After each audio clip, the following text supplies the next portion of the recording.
All right. How is everybody doing today? What's new and exciting? Hopefully things are well. Sienna, first in. How are you doing?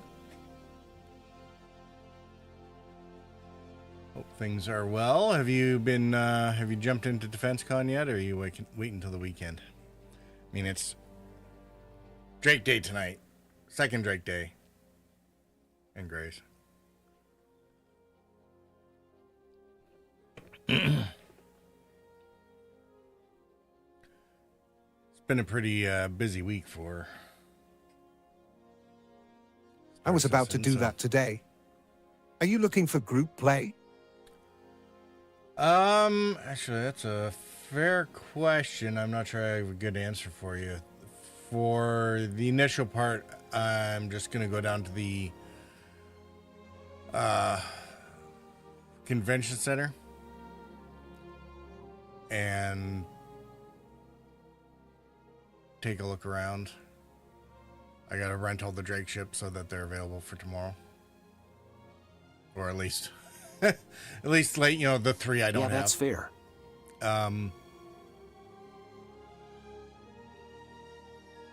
And it sounds like the mission system is semi-broken. Like, I'm not sure there's going to be a lot of actual gameplay today, so we'll see. I will let you know. Money-wise, it's going to be crazy this week, LOL. Yeah. Yeah, on both counts, because on one hand, the real-life wallet's going to cry. On the other hand, the in-game wallet is also going to cry.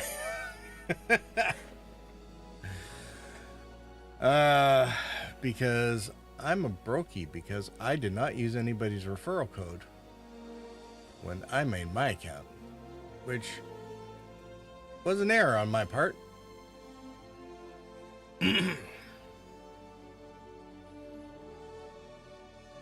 If I get accepted for the Odin, for sure I'm getting it. Ironclad package for sure too, and maybe the Aegis, LOL. The Ironclad package? Oh, the dual Ironclads put together? And the full-blown Aegis package? Really? I mean, I guess.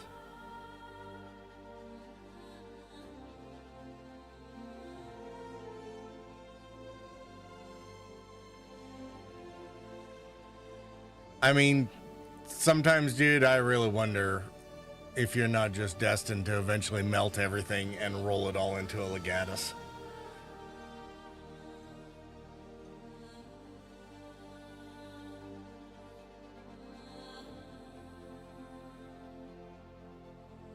I worked hard, LOL, and need to use the overtime money, lol.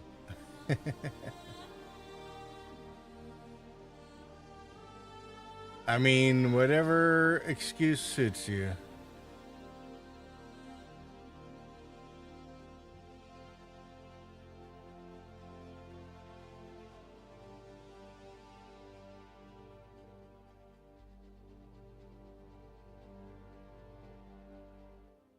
BTW, do you know how you know if you are accepted for the Odin? They should be mailing you. Or, like, emailing you, I think.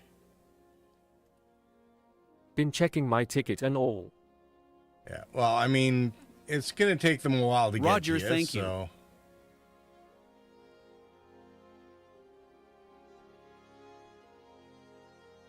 Okay, Sienna, can you tell me if the drops are working on the channel? Oh, I think it is. Good, good.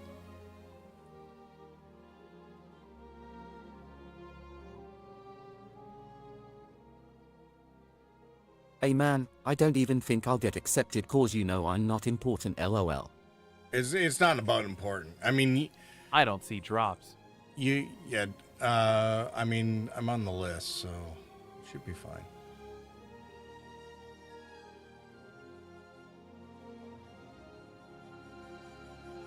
There should be a notification up at the top of chat if it's working correctly. Although if you've already got... You were saying it's not about? Sorry. If you've already got the drops, it might not show anyway.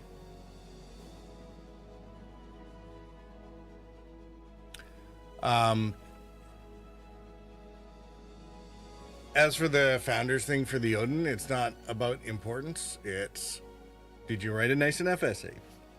Or do you have enough hours in the game? I don't know what their threshold for enough hours in the game is, but it's entirely possible you'll get it anyway. But I the did thing my is, best. I got 1,000 words, etc. well, except you're supposed to do 999 words, so you probably overran. They disqualified you. Too many words.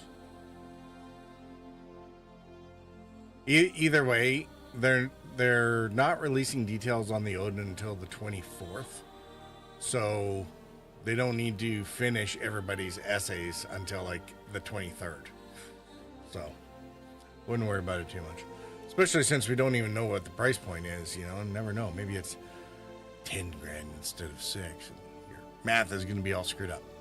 Not sure, lol, just was honest on why I want the Odin. And the use I want to do with it, etc. Oh yeah? What'd you tell him you want to do with it? Troll Hathor?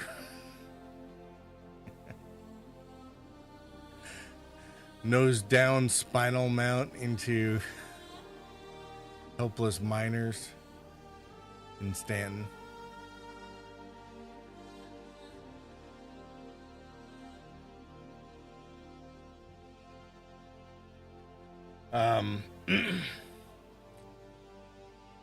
Should probably look at. Literally said that I want to bring communities / corp together and use to protect fragile gameplay like cargo deliveries, mining, salvaging, etc. Sounds like a good excuse.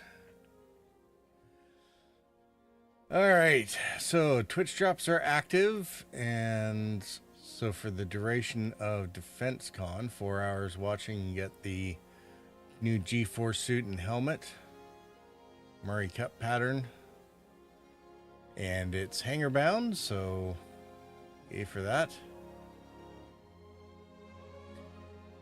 The referral bonuses for anyone who uses a referral code and buys a minimum $40 something or other. I mean, the minimum game package is $45 for the Aurora, and we'll look at that in a second. Anyway, the new recruit gets clothes.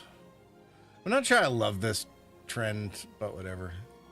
But if you get your code used, then you get a dragonfly with the coal fire paint. Used to be that they give both. I see the drop now, by the way. Both of them. Oh, good. Yeah, now it's only the, like, really DefenseCon clothes. The DefenseCon clothes are like attached to just about everything else DefenseCon related this for this thing. Game packages, the Aurora Mark II is still available at 25% off, so it's still $45, which is the value of the Aurora itself, although it only comes with 6. Here, let's look at this. Packs? No, starter packs. That's what we want.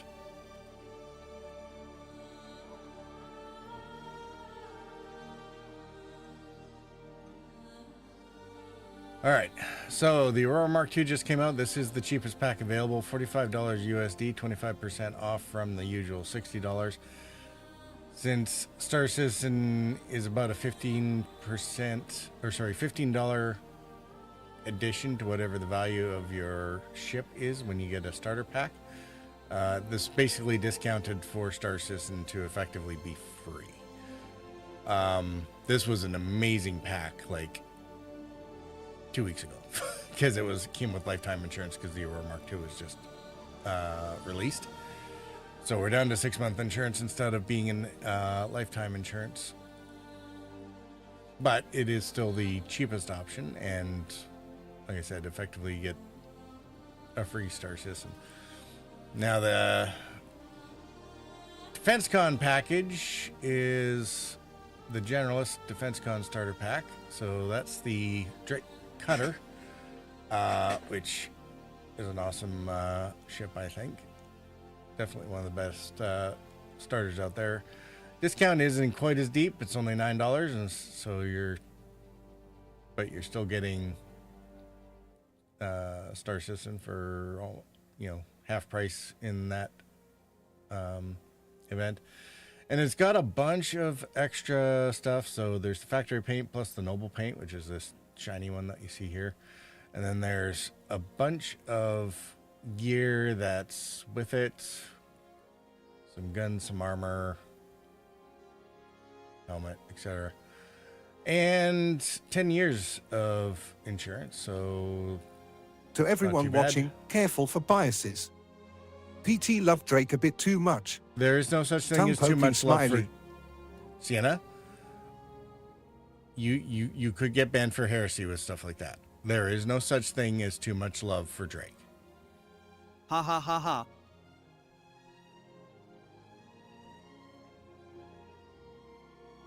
Yeah.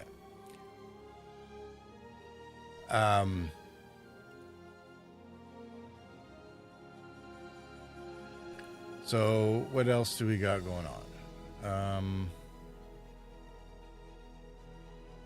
DefenseCon just started yesterday. The free fly has not started yet. It is supposed What is to be your going... thought on the new Origin M80? Oh god. I like the shape of it, like it's really jet fighter Tomcat looking, the wings, but Origins. Alright, so yeah, I'm putting you on mute for a minute.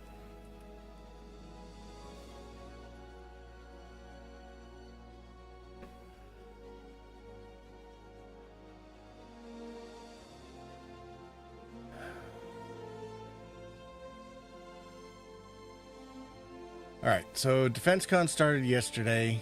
They kind of set this up a year in advance because there was no DefenseCon. Usually it's ILW for Invictus launch week at this time of year, and DefenseCon is like one day for Drake stuff because they're never invited to Invictus.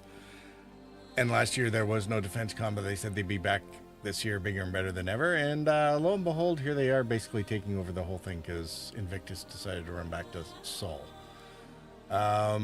Probably more to follow on that, but in the meantime, Drake and Grays are for the 14th and 15th, and then there's a different manufacturer every day as we go forward. So we'll go down to the expo hall and see what there is to rent. There's of course 24-hour war bonds going on each day. So yesterday it was the Corsair upgrade. And this might be how long it's been since I've refreshed anything, because the Warbond deal should be the Shiv today. Maybe it's on the Grace part of the page, I guess. Yeah, there we go. So it's, I think, $15 off the Shiv for its CCU. And they got a bunch of body kit collections to the Shiv, which is an interesting new thing with them. Plus a new paint, which happens to have the it's got the flight blades tacked onto that. Fortunately, everyone had a friggin' hissy fit about flight blades last year because they were put on the store only. This year they've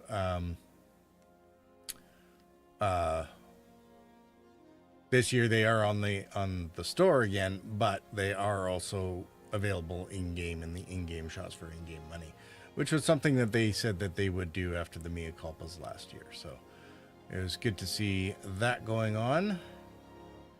The free fly has been delayed, so once you have an account, you should be able to get in on DefenseCon and fly for free until the 27th of May.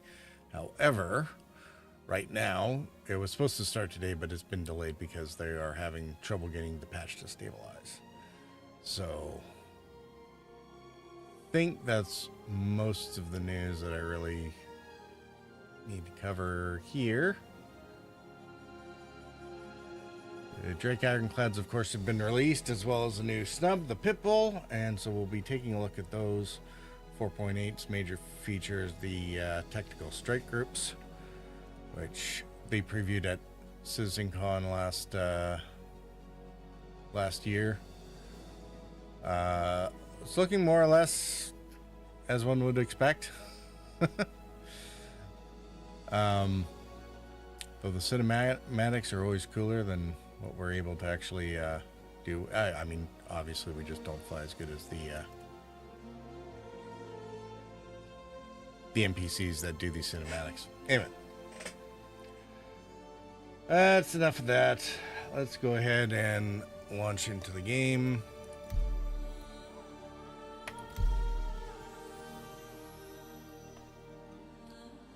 All right, Sienna, I'll put you off mute now, since there's nothing to worry about interrupting at the moment. Sorry about that. All right, let's take a look at your question. What's your thought on the new Origin M80? I mean, it's Origin. Yeah, didn't mean to interrupt earlier. I know. No, I'm not too worried about it, Sienna. It's just I get off track with the text to speech. It's it's not just you. Everybody does it, and I'm not mad about it. It's my own fault for not turning things off ahead of time. Because otherwise I'll get distracted and derailed, and I have that much harder time trying to get through whatever it is I think I'm supposed to be talking about.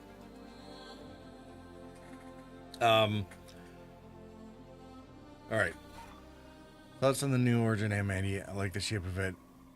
Like it's really jet fighter Tomcat looking, the wings, but Origins. Well, I mean, that's kind of the problem. It's an Origin ship. And I've never really liked stealth aesthetics. I don't think it looks like a Tomcat at all. I think it looks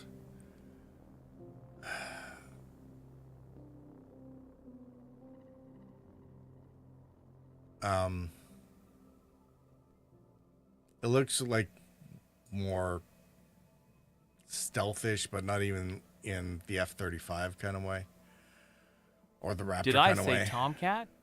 I meant F-35 or like F-15. Definitely not F-15 either. F-35 I would track. I'm not sure what it reminds me of. There's a little bit of Flight of the Navigator meets maybe Firefox. There might be a sci-fi reference in there. There's a little bit of Titan, Avenger Titan to it, and I don't like the Titan for a similar reason. The shape and the aesthetic of it reminds me of something from when I was a kid that I don't like. Oh God. All right, let's see if this works, because I got trapped like this. Might be a very short game. What's that Russian place? Oh, Su yay. 37? Was able to I get out need of to bed. look at planes real quick, lol. I tried doing the, I was going to try and do the tutorial mission from R-Corp just for the DefenseCon video. And I got stuck in the bed in the PTU so many times that I just had to say screw it.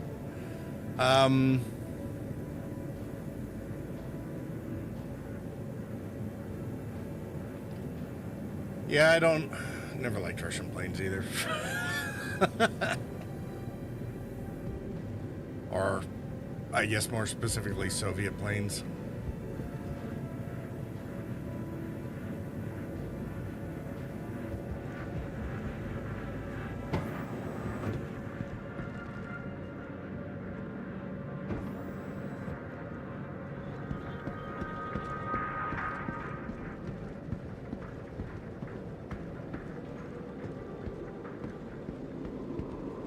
God, there's actually daylight out. Yeah, no, me neither. I'm trying to put a name on the plane it makes me think of. Hey, what's up? A friend of mine was telling me they got stopped by the advocacy the other day for no reason. One moment they're flying, the next they're stopped and scanned. Worst part is, I'm not even surprised. Yeah, sure. I missed whatever they got scanned for, but...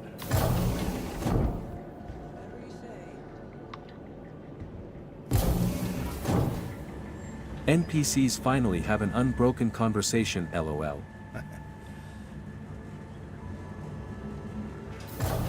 It is getting better. You get the random wild lions thrown in there, and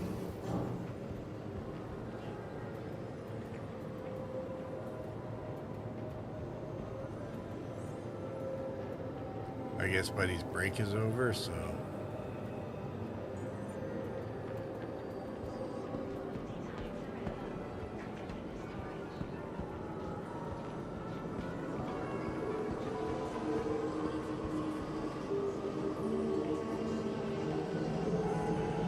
Alright, since we're here, I guess we'll start with the Anvil Odin experience.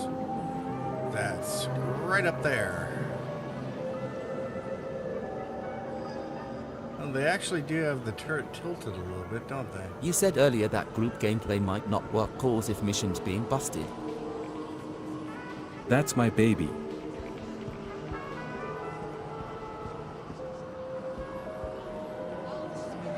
Let's see, where...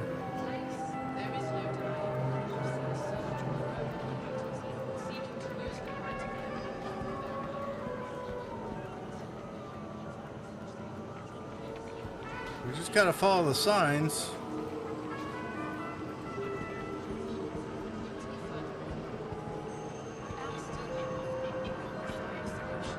Sign, a sign, everywhere a sign.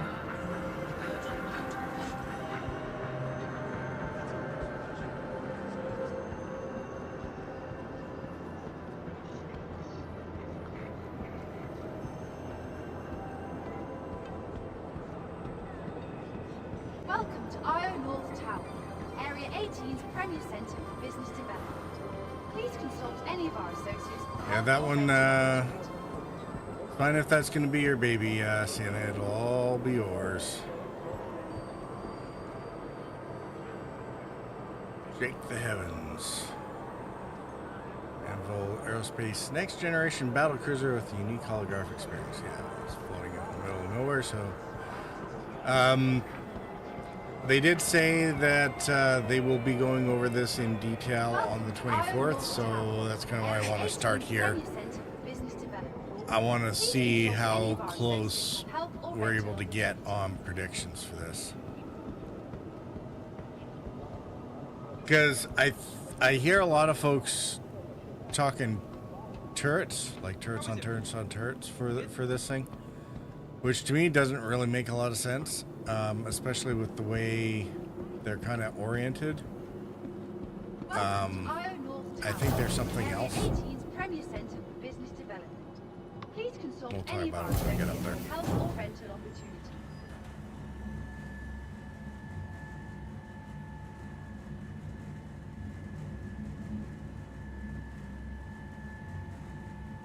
It's a tall tower.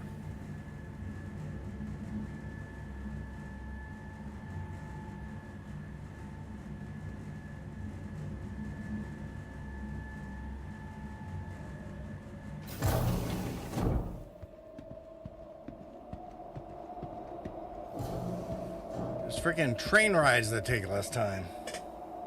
Get rid of the overlay.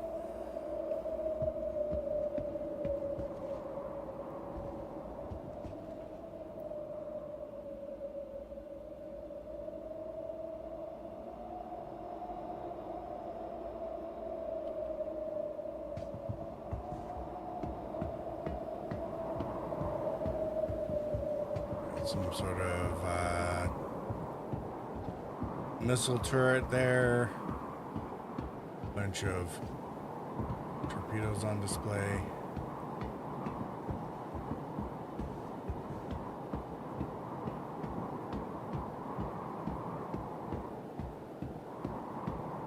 And the pepper box PDCs. Point defense. Alright, let's see if we can get a good look at this thing. I'm actually kind of surprised. Is it a quiet shard or something? Because there is. Maybe everyone's gotten their fill of it already.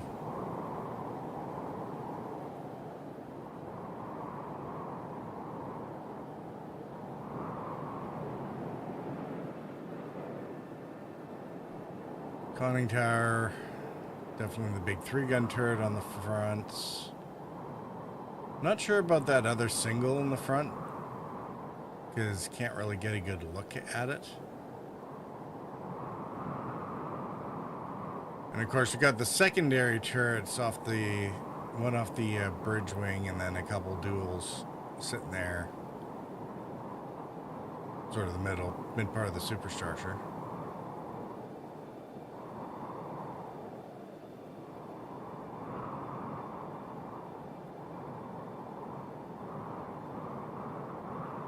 And of course, another triple on the bottom, so dorsal and ventral.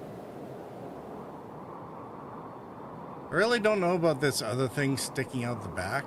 I mean, the problem that kind of gets me with this is how this thing is supposed to concentrate fire, except necessarily at range.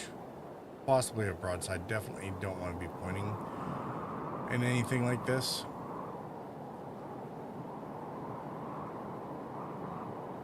But they're talking about unique gameplay for this. So one of the things I'm noticing is you get this one probe at the back, and you got these other ones along the side, sort of midsection, top and bottom. But to me, they don't like a turret, look like a turret, especially that one on the bottom, because there doesn't seem to be a turret body to necessarily twist around. It looks like this thing just kind of pops out from the hull along the ribbing there. And you got like three of them. Well, several of them. There's the top and bottom there. There's another one directly ahead there.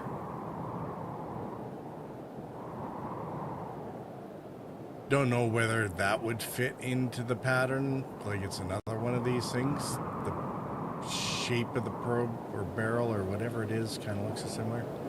And then you got the one at the back. Now they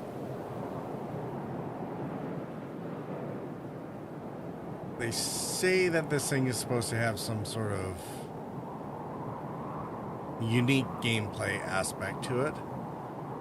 So I'm wondering if these things that stick out, you know, midships and near the bow and the stern are related to that. I don't think having a huddle globe and being command and control platform is necessarily unique enough, because that's also going to be the case for the Bengal, the Javelin, the Idris, probably the Kraken. Basically, I mean, there's a hollow globe in the Carrack. Like any decently large military-oriented ship's going to have a command and control center to it. So, I don't think it's going to be an EMP or an interdiction device. I mean, it could be for something to lock down really big ships or a really wide area, but again, it doesn't seem all that unique, because we have Mantis and we have half a dozen other quantum interdictor ships. So, yeah, I'm having a hard time sort of figuring what that is. You know, concentrating scanning doesn't necessarily make a lot of sense. And the other part about it, of course, is that they stick out at these weird angles where it's like almost anime-ish, like SDF-1 Robotech kind of thing, where everything's just pointing in random directions. So, you know,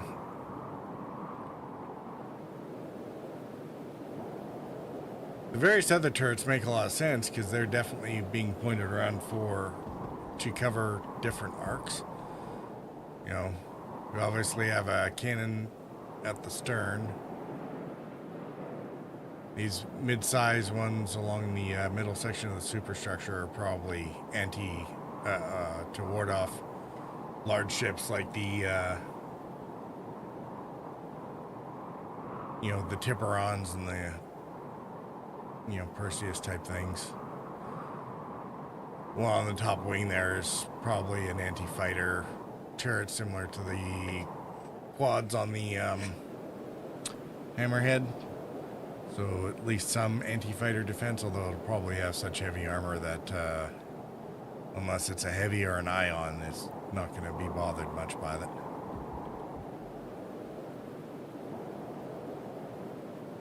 So yeah, what do we think about the little spiky things? I figured it'll lay into that unique gameplay, as it were. I just don't know what it is, because I don't think that they're just more cannons. They just, 10 tenths they don't would buy really two look, of them if I could. They don't look right.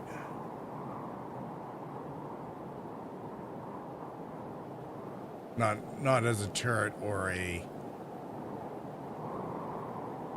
aimable cannon. They just don't look like they have the capability of doing the deflections necessary.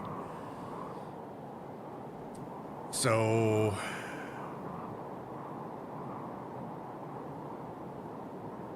and I don't think it's going to be a massive spinal mount either. I mean, I guess it could be, but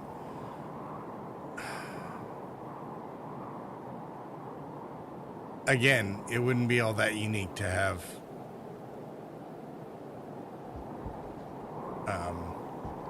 just another, pilot aimed spinal mount. We already did that several times with the Idris.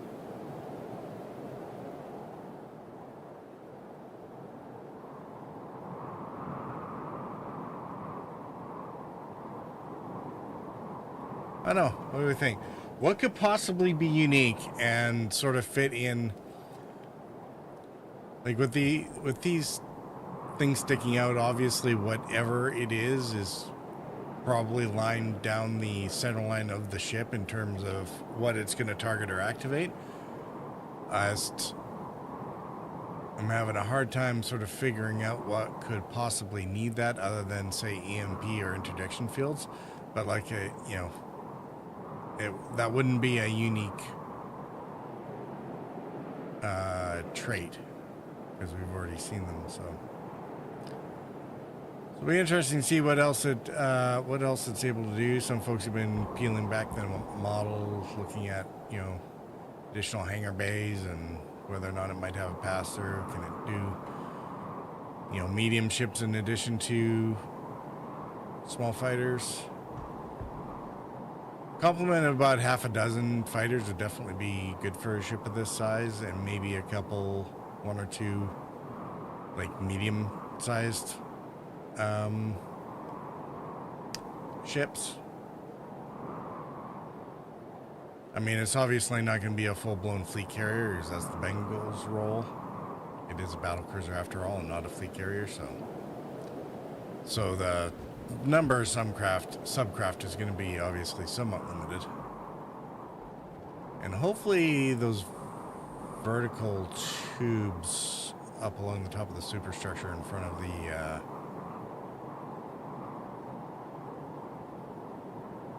conning tower, hopefully those will be VLSs similar to what they just put on the Hammerhead, the vertical launch systems. That would be cool. Size 10 or 12 VLSs, like, holy crap. All right, that's enough looking around. I guess we should probably go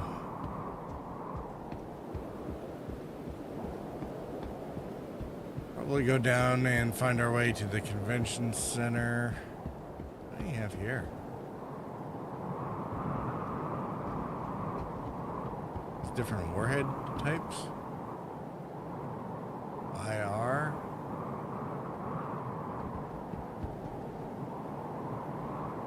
Cross section. Oh, they are too.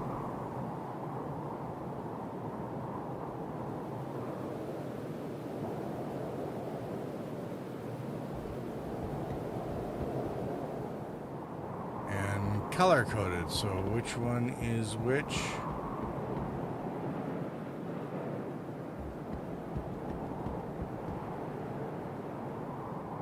I'm guessing the red one is infrared, and that'll be cross section. This one will be the EM.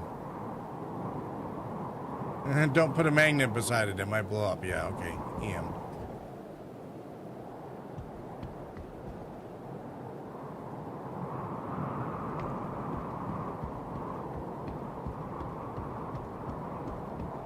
Yeah, I can definitely see the Odin being a one per account kind of creature.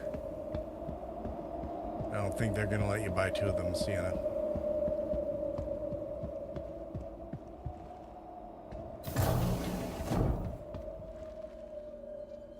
Not to mention, that's a lot of money to tie up for the foreseeable future. Holy crap.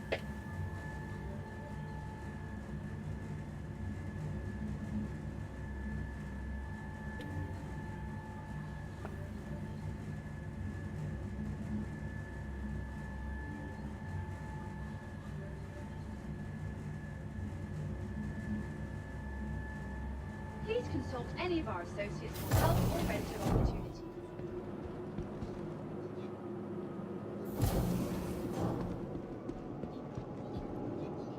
It's interesting how many of the NPCs have decided to congregate here. Like, Buddy is not doing his job very well.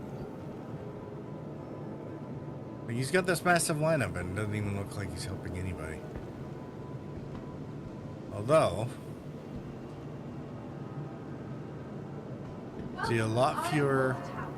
Area 18's Premier Centre for Business Development. Please consult any of our associates for help or rental opportunities. They're not, Fizz said, yo. There's not as many glitching into each other. Hey Fizz, how are you doing? Good to see you. What is new and exciting? Did you get your essay in for the Odin? Or what are you thinking on it? Welcome to I am all right. How are you doing? Area 18's Premier Centre for Business Development. It's an interesting Help or time. rental opportunities. We'll put it that way. There's a lot of stuff coming out the pipe in the next 10 days for me, so I have a bunch of work to do. And I'm getting exhausted just thinking about it. And now I gotta try and remember where the transit is.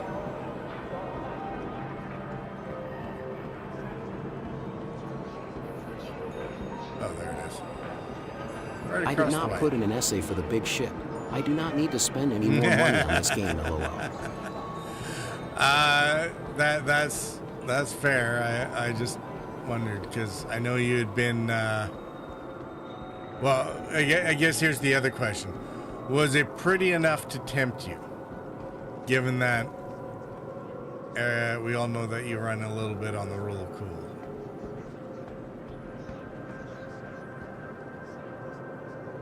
Science for DefenseCon finally loaded in.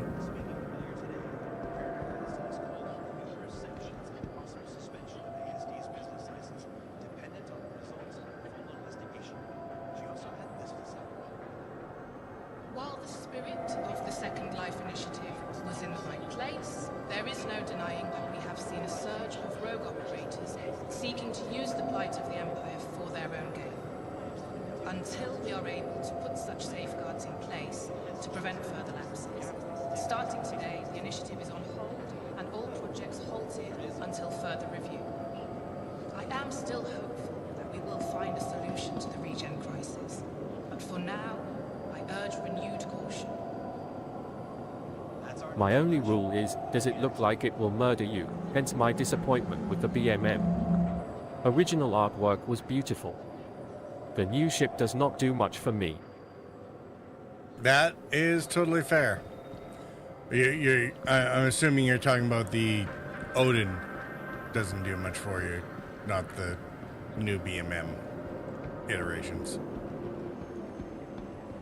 Especially since we don't actually know what the new BMM is going to look Yeah, like since the they're Odin, redoing LOL. it. Yeah, they're going to be redoing the BMM for like the third time. Eventually.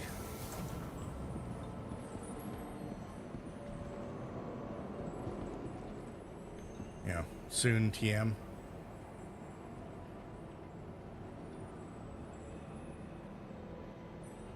I still have my BMM, probably will not drop that one. I mean, that's fair. I'm probably gonna end up with one accidentally. Just because I have a couple CCUs for it, so I'll probably stick at least one of them onto an LTI token.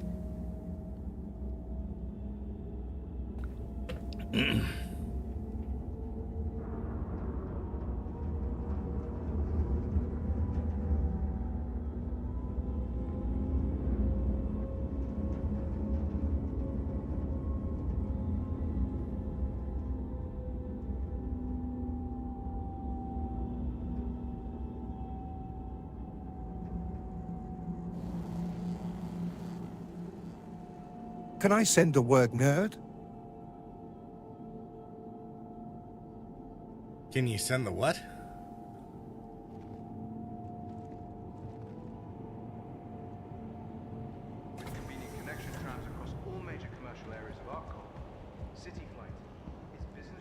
I mean, you can give yourself a... You're not affected by the permits for Oh, that links, sent. if that would. LOL, something prevented my message from sending. Oh. We do have a couple of NPCs trying to get a little too close for comfort. Well, at least for somebody's comfort.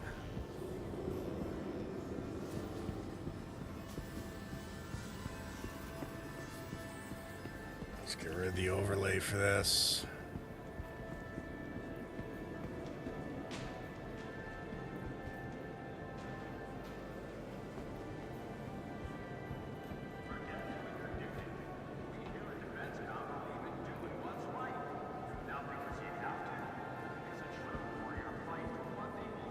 Okay.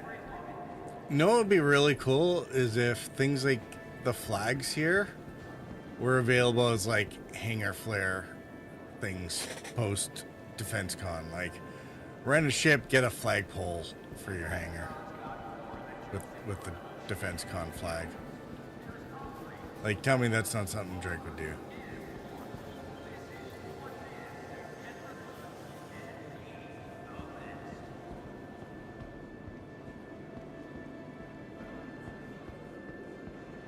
Then I'm gonna have to come down here with like a coffee mug and sit in the booth.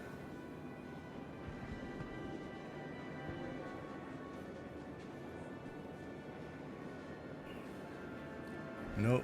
Nah. Crap.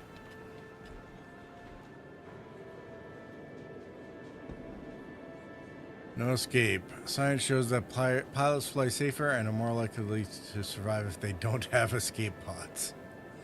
You know, this was the thing in the days of wooden ships. Apparently, you wanted to not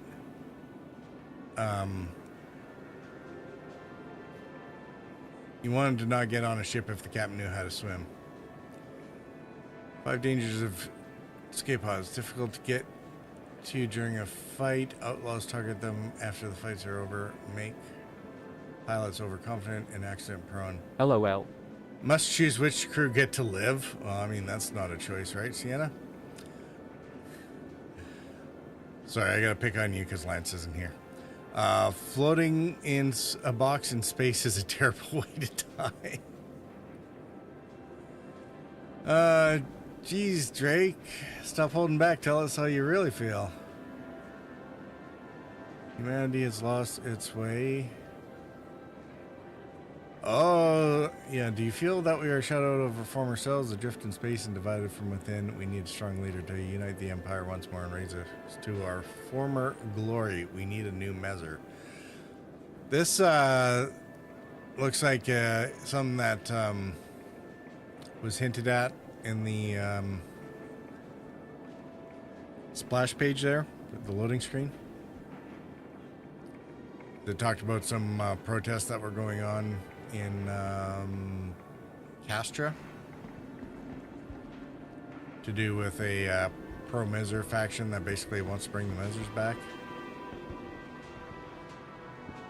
I will be the fizzy overlord they are looking for. You'd be the fizzy overlord. Well, I mean, everybody's got to have a hobby, so...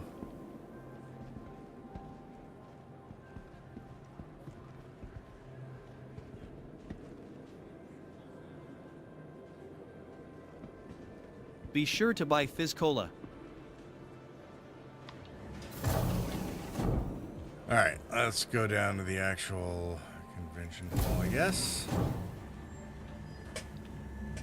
Now, we're going to do the...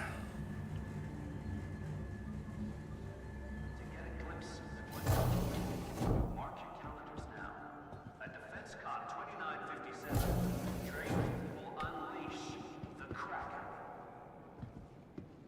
It's supposed to be release the Kraken, not unleash. Come on. 2957. While this year's party is only getting started, it's never too early to get a glimpse at what's ahead. I don't know about you, but Mark your calendars now. I'm excited for this one. DefenseCon 2957, Drake will unleash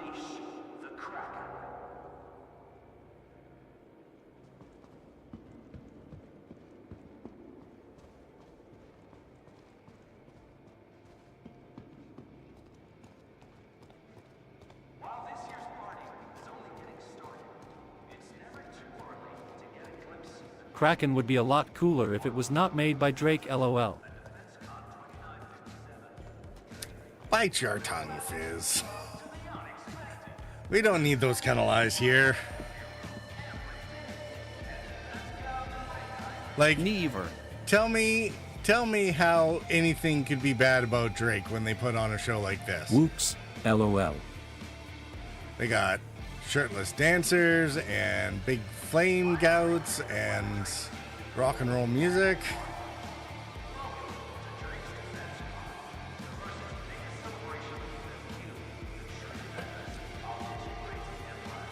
Bugged out display screens to give you that authentic Drake feel.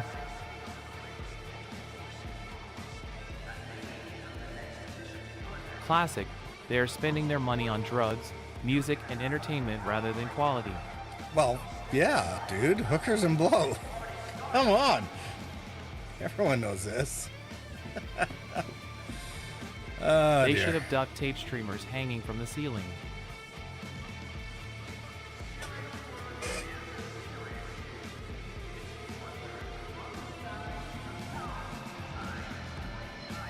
I mean,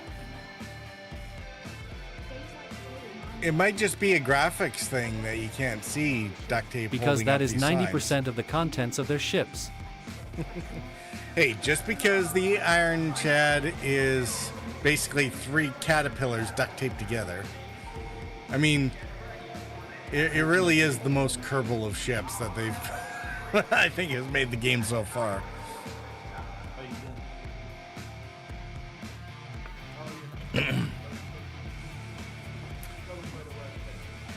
Yeah, Pitbull. Okay, now NPC, go away.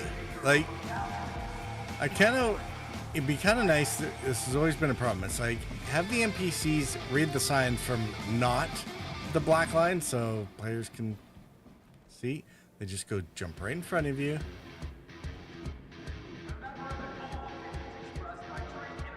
I tell you, the NPCs are like the rudest mofos in the verse. Whatever you're trying to read, they just kind of barge in front of you and then they never go away.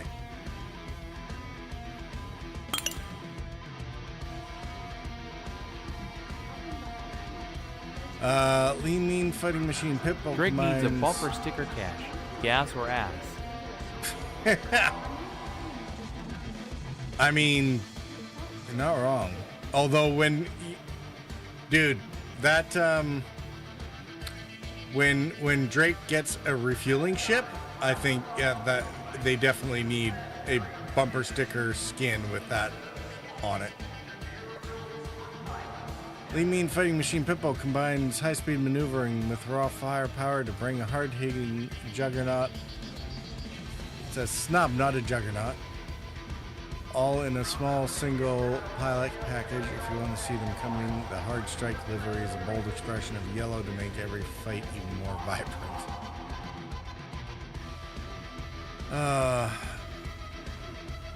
I love what they do with this game sometimes, and then other times it's like, why do you make everything so hard to read or see through? How is it that these are spotlessly shiny, that the light gets in the way, but none of the ships that have a windshield, no one in the verse has apparently discovered Windex 900 years in the future. It's one of the lost technologies. See?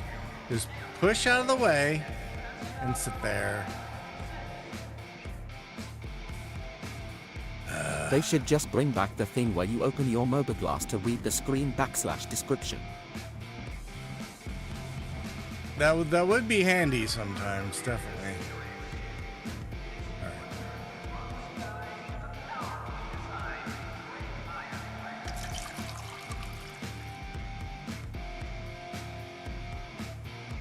This looks like a decent place to do an intermission. I'll be right back in a couple minutes.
All right.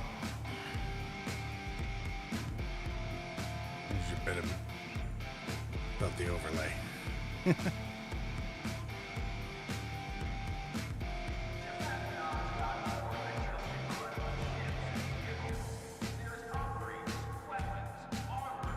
The hell, I almost think I was getting impatient. Avatar is not allowed to get impatient without me.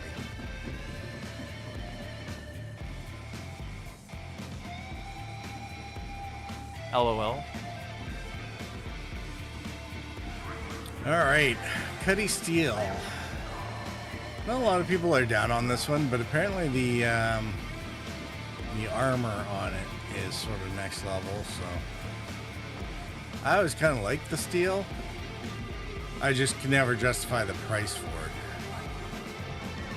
The dropship tax is definitely an issue.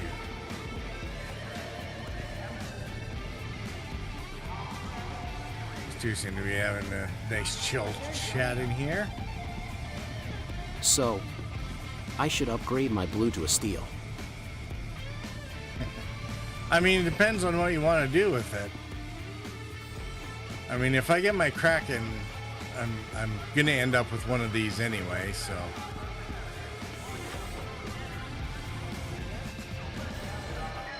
The blue is, doesn't the blue have the interdiction field so that it keeps bounties from getting away?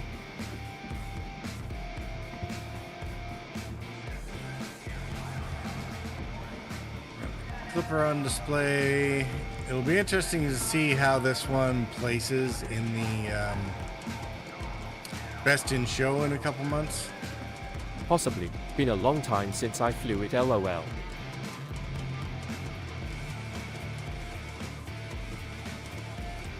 Considering how much this was anticipated since the silhouettes 2 years ago. Oh, probably 3 by now.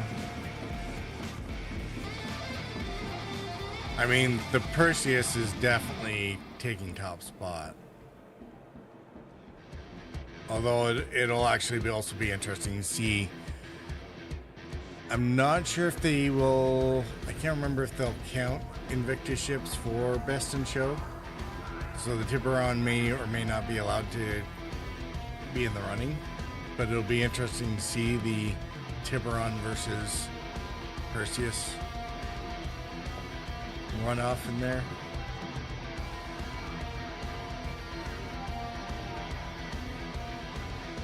Although I tell you, the raft got robbed last year. So.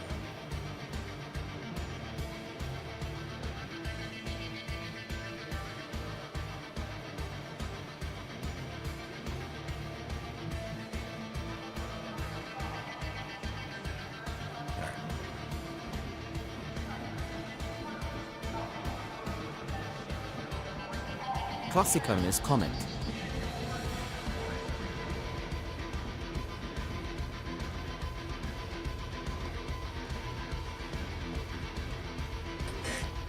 Well, the fact that I own it, notwithstanding, there were things with the raft, especially when it was first released, that I wasn't overly happy with. LOL. Which makes you wonder why I got it.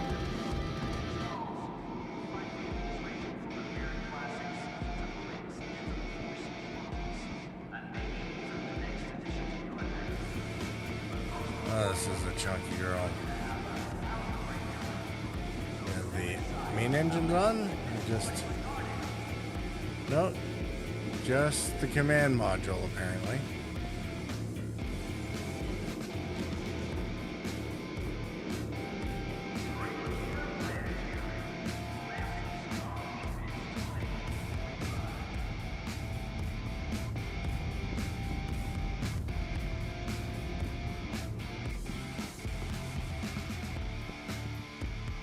Jeez, what does this thing have?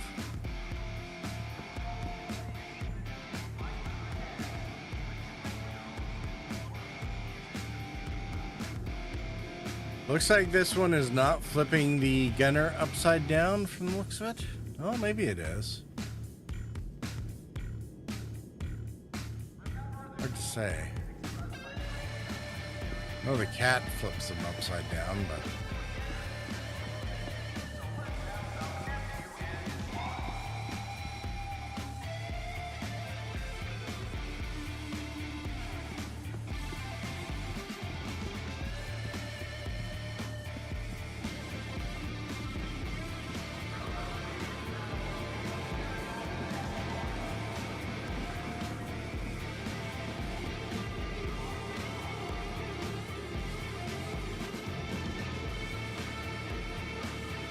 Now, one of the things I do want to test on this, I want to see if any of the turrets have control over the missiles.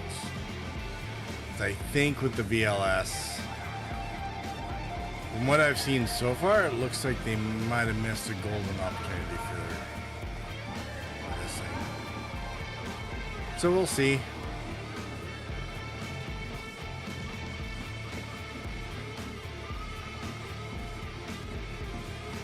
Buccaneer, hopefully they'll be able to get a gold pass on this sometime soon.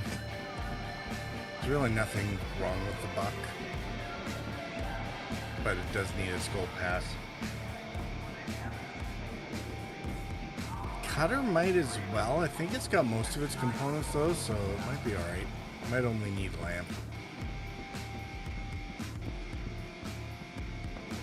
The Cutlass variants all need their internal gold passes though, that's for sure.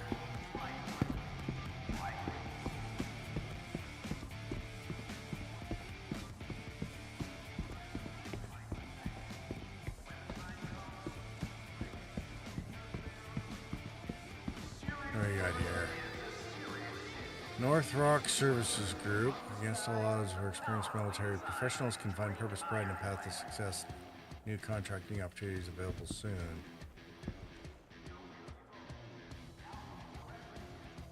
Is it just me, or is that like an old version of the character before she got rounded out?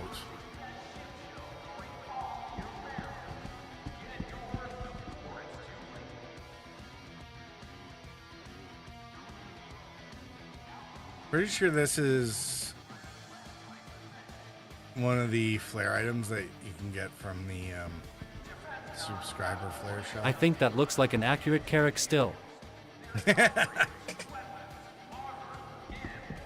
I'm pretty sure last time we took your Carrick out, she was a little chunkier than that. Sienna said, She fell right "Hey, out of the Fizz." sky. She was so thick. Fizz said, "Hey Sienna."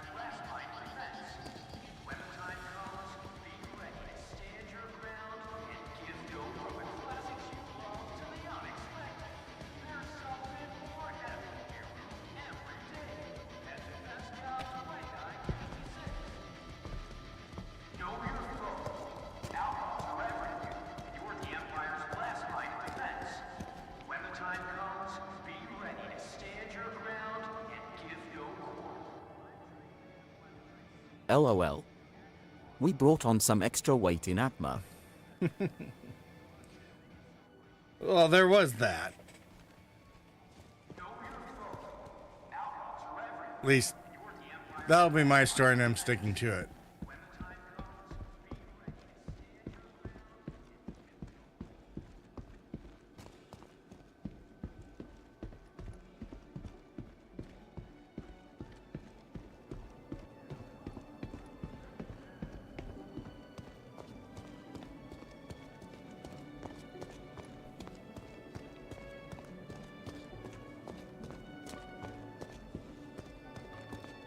Love the calming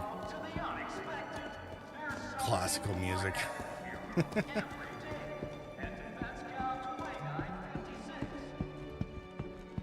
There's the Aurora Mark II. I did actually love pretty much everything they did with this ship. DefenseCon is a stim-free event, so don't get caught.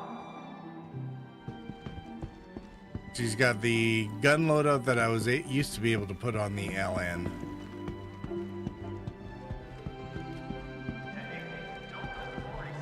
I'll forgive the cargo module thing where you can only put onesies and twosies on there, because I think allowing 4 SU boxes would have broken the Intrepid. So it makes sense for balance purposes that even with the module, they kind of had to keep it to those onesies and twosies. And I love that it has little shells for the 1/8 SU boxes. I don't know why they put them into the M80, but whatever. CIG does weird things sometimes.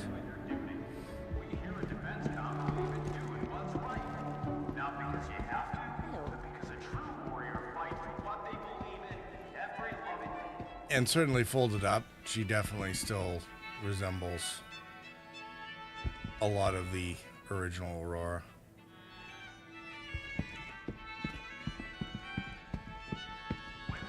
Just, it's like B5 going from the Star Fury to the Star Fury Thunderbolt. I'm thinking about going on one of those Starliner cruises. I'm a little worried about being cooped up on a ship that long, but I hear the vistas are stunning.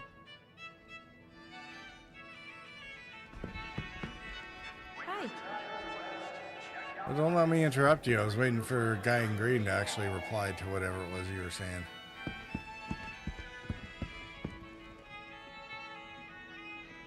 Hey, Unknown Lord, how's it going? I'm not sure what gambling you're talking about, but...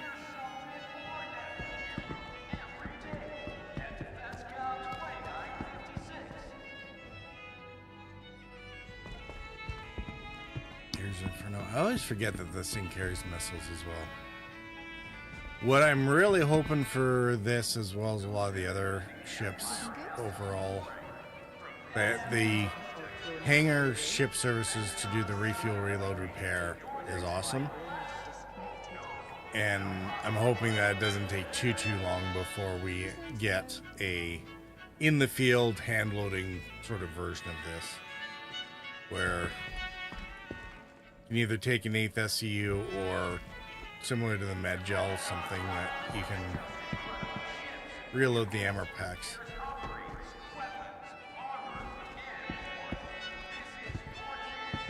Yeah, it does sometimes, your hard work can take you out of the game every now and then. I knew a fellow was having that issue. It was 3 years out of the game because it outpaced his PC, and it took him that long to get a new one. And unfortunately, it's not necessarily the optimal time to be upgrading PCs. Although, just have to roll with the punches every now and then, I guess.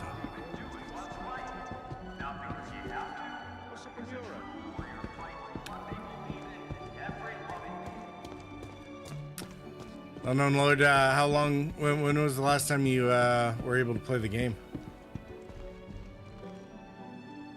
Yeah, I know. So it's interesting that they put the Eclipse out, because they also put out Bomb Racks Sienna for said, it. December 1969. LOL. Get out of my way so I can read. Hey. Hey, what's up? Hey, what's up? I used to think all those old timers were spouting nonsense, but I swear, this old scar of mine itches something fierce whenever a storm's about to hit. Yeah, sure. Hi. Get out of my Everything way. good? Stop blotting the sign.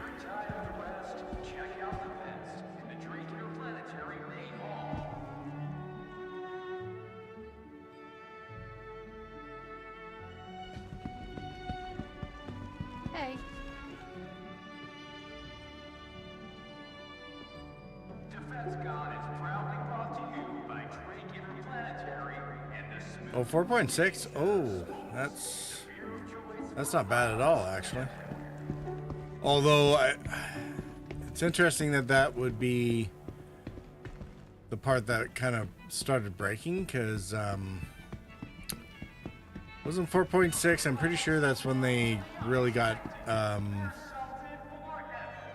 Vulkan into the game.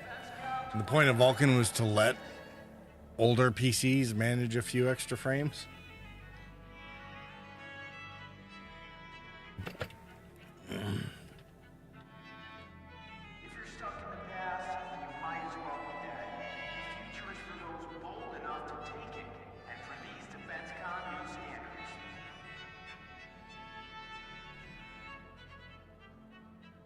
On 3060? That, I mean, 3060 should still manage it. Unless your 3060 was upgrading an older processor. That's where I ran into trouble. Is my old computer was an i7 with dual 770s on SLI, and I upgraded it to a 2080 RTX around 2019, I think. And I was fine until about 2 years ago. Most likely RAM. Yeah, I mean, if you don't have 16 as minimum, 32 would definitely be better. So if you don't have at least 32 RAM, that might be where you're running into trouble. Because yeah, my the 2080 RTX, 64 gigs RAM, 15 max. Oh.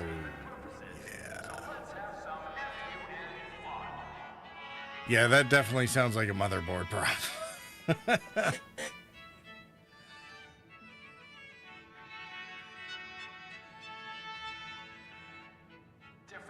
Yeah, that would definitely do it.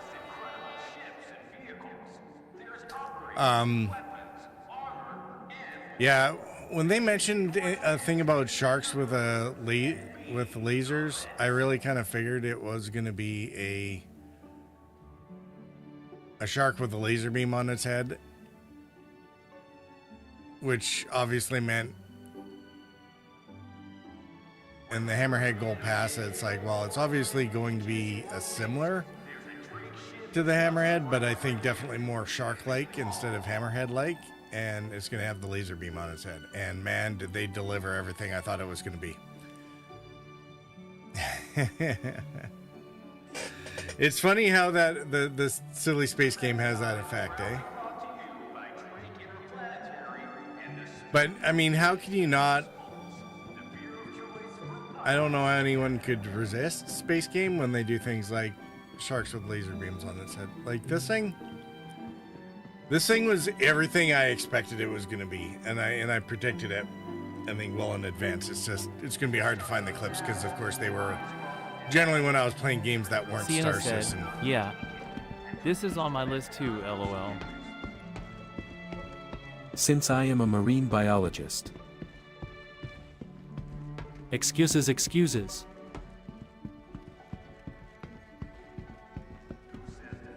Yeah, I thought they would get rid of more turrets than just the dorsal one. But they did manage to definitely make it work. And the single oversized cannons to really set this up to be a cap ship hunter, was perfect rather than trying to keep a bunch of anti-fighter quads on it. Fizz said, okay, you filthy braggart.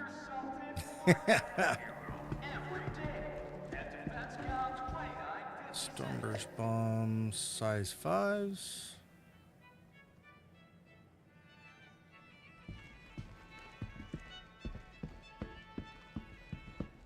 This thing is called the Tiburon. Sienna said, "Hey man, I got overtime money to use." Which is apparently a Spanish word for shark or something like that.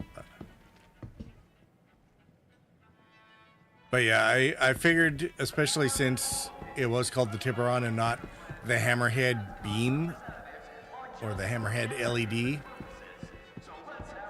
Yeah, right.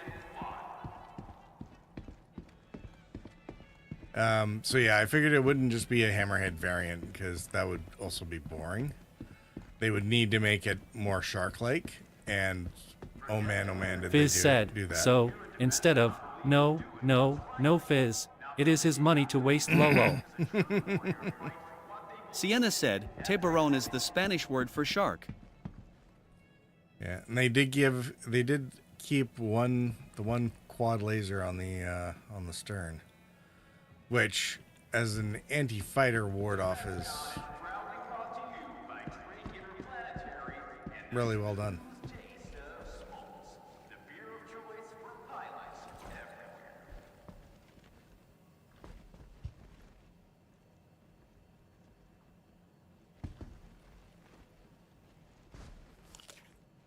Hey, we got burgers.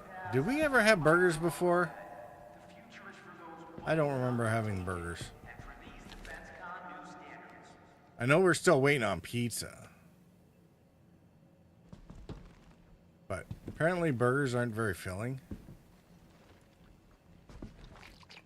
Were they?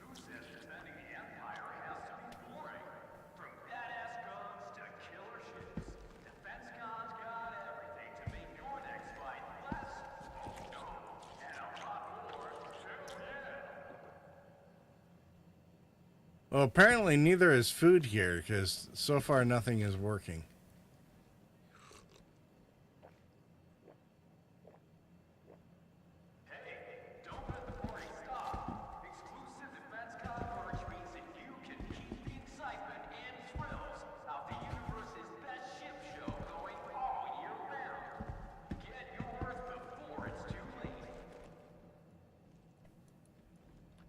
And apparently I cannot drop the beer either.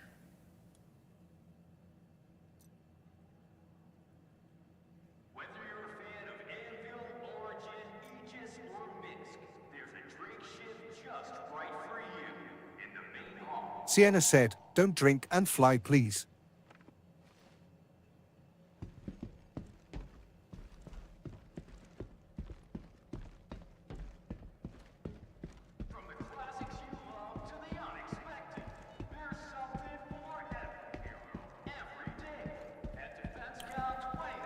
Oh, that's irritating. Of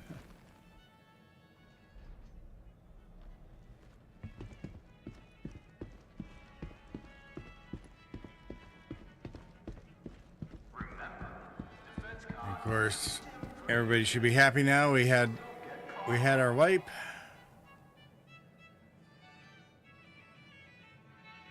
What happened to my helmet? Wasn't I supposed to be wearing a helmet now?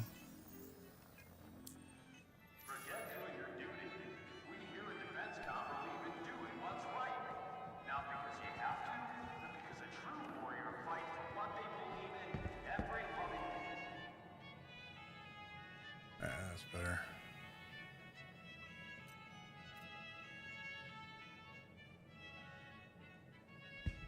Well, I know I took it off, but I thought I had put it on again because, you know, H, but apparently.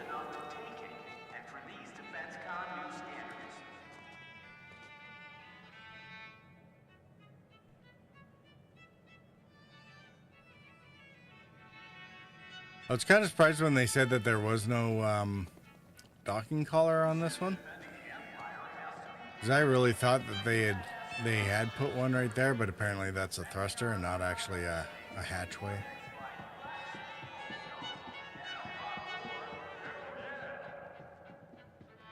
Definitely some layout change to this. I still don't like the way that they've labeled things, but that's because they're making up their own system rather than using convention of how I like ships being named. But man, yeah, it's definitely a shark with a laser beam on his head.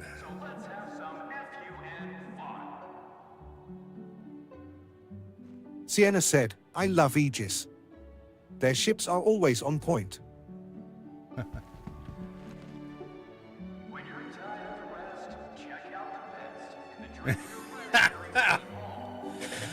Unknown Lord, that's pretty good. If you laser hole in a station, anything is a docking color. Yeah, you're not wrong there. This. Now, buddy, get out of the way. What's it say here? Evolution of proven Aegis design. Tiburon's anti-capital ship configuration comprises a spinal mount, forward-facing beam weapon supplanted by side-mounted turrets. Mining shades of gray, white, and silver. The Enforcer livery stabilizes the sturdiness of Tiburon with its layered appearance. It's interesting how half the commentary on these is the livery that's being put with it.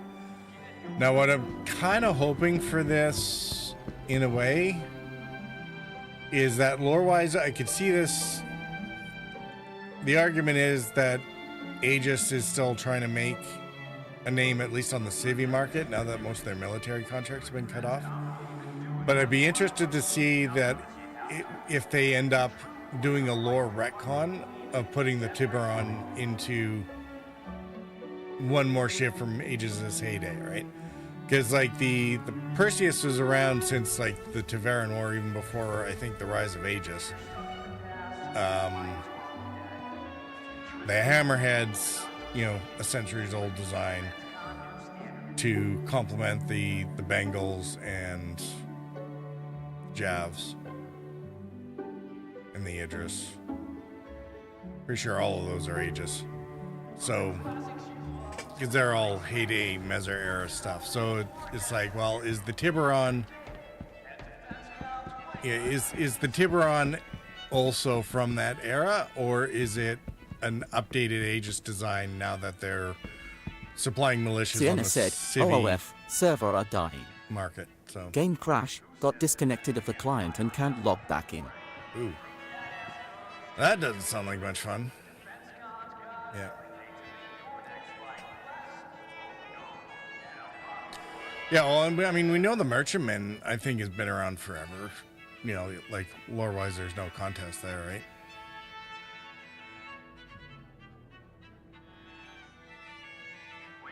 The thing is that, of course, the Merchantman's been concepted around for a while, so they're able to backdate that lore. They sometimes do and they sometimes don't when they're bringing new ships out. Because when they're made available to players in the gameverse isn't necessarily reflective of when they're in lore that, you know, stuff. Early next year, I doubt it. I doubt it would be early next year. If they're ambitious and if the Raylan and whatever other Gattack ship is coming soon, TM, which might be the Raylan plus a snub, maybe. Unless there's something else. It's a different Sienna alien. said, yay. I got the API glitch cause of freaking Vulcan. Oh, fun. Yeah, Vulcan is a thing sometimes. Like, we know the Raylan's coming in next month for Alien Week.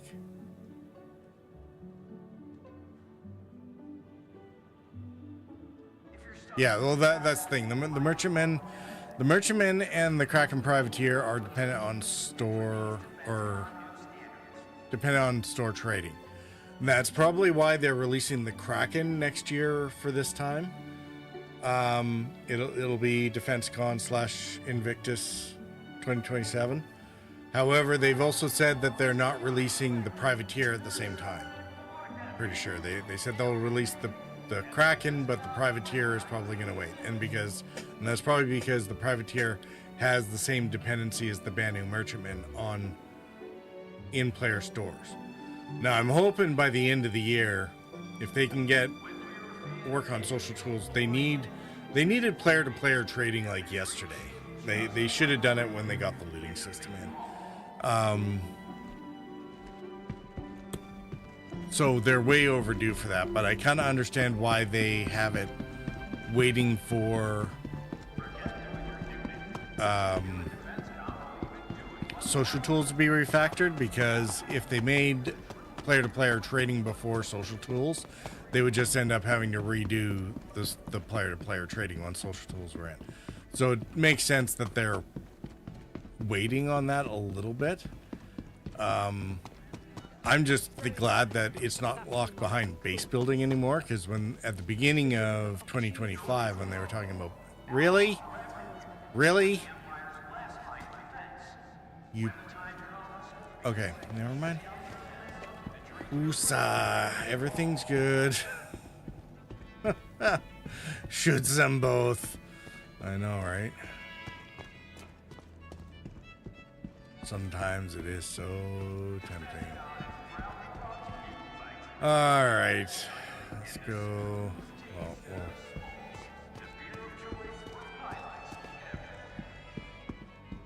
This in order. I think this is our MDC. Yeah.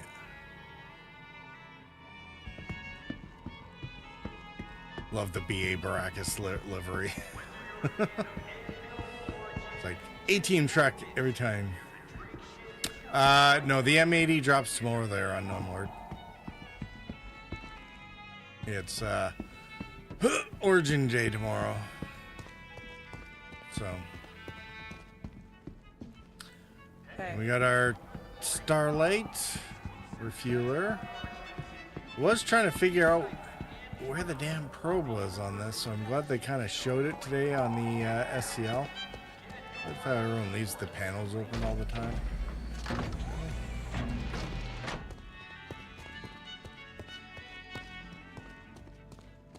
So yeah, it's got, so this striped area here opens up and the probe like folds out, and then it almost looks like it's a little too far out, and it just barely kind of clips on the thruster when it's in VTOL mold. But I was kind of surprised how much. Yeah, this is the Mist Starlight, so this will be releasing M80 tomorrow, so 3 days, I guess.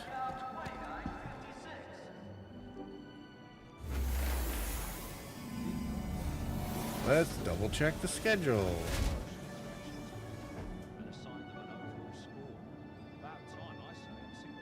Sienna said, Condev has the same API issues.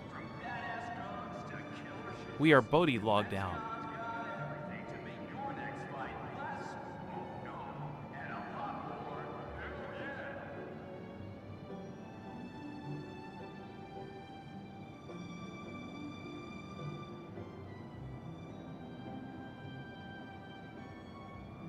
Remember, DefenseCon is a stim-free event, so don't get caught.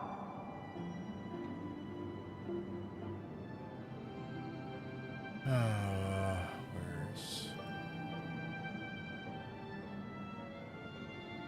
When you're in Tide of the West, check out the best in the Dracular Planetary main hall.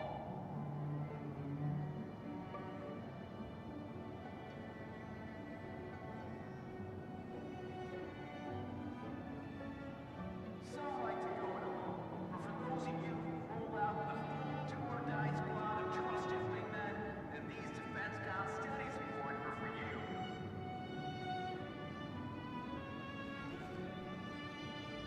So yeah, this thing does seem to be about prospector sized. Very rudimentary. One cabin or one bedroom cabin and heads, and minimalist food dispensary station. Very compact engineering layout with suit locker and weapon rack. So, and then the cockpit, one seat and a very panoramic view, typical of MISC. Like that's it. Like I think the only one that I've seen about as compact is the SRV, and I don't think the SRV has had its gold pass yet for components. Although I think it had the placeholder spots for it.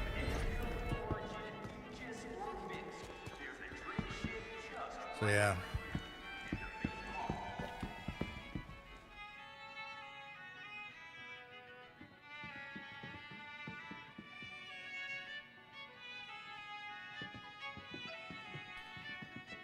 So yeah, prospector size, solo operation. Now the only thing I can't figure out is how the remote turret is supposed to work. I mean, slave to the pilot, sure, but why make it a turret if you're not going to allow it to be fully rotated? But maybe once we actually get our hands on it, more will become apparent.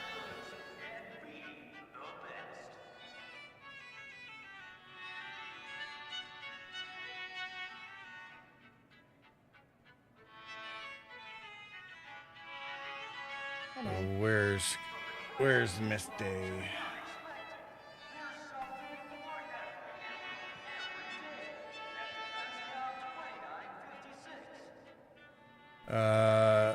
So RSI and Origin tomorrow, starting tomorrow. And Kruger. Yeah, so MISC is on the 18th and 19th.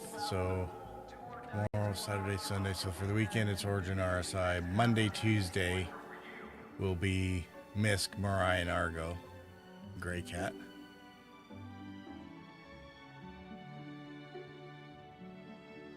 Wednesday, Thursday, Aegis. Hi. So then we get the Tiburon.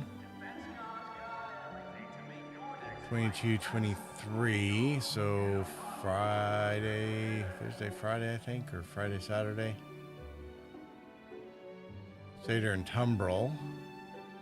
No new releases there, but then Sunday the 24th, they start is Anvil, and that's where they're going to release a new SCL about the Oberon. Or sorry, not the Oberon, the Odin. Oberon's a star system. I don't think it's a ship yet.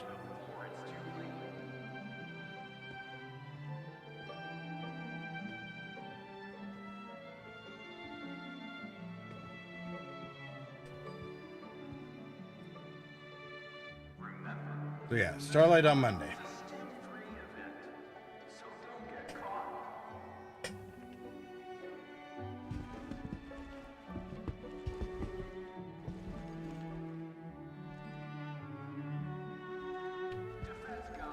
So yeah, I'll be interested to see what they do with the that top turret. I think most industrial ships, I don't mind if they have a couple guns pointing forward, but most industrial ships should have a remote turret capability to ward, so that they can always try to ward off a tail chase. Because most industrial ships should always try to run instead of fight as a general-ish rule.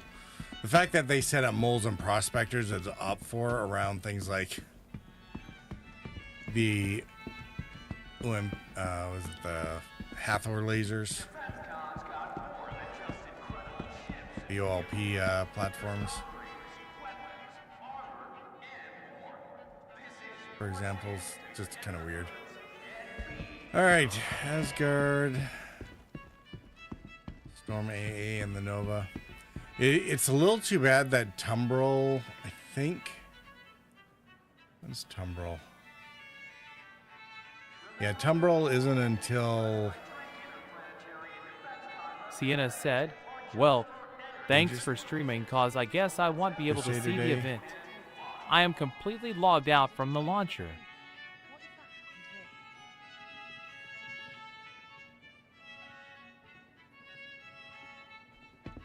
Yeah, I wouldn't be surprised if I end up crashing if the same thing will happen. They have been having stability issues with this one, so...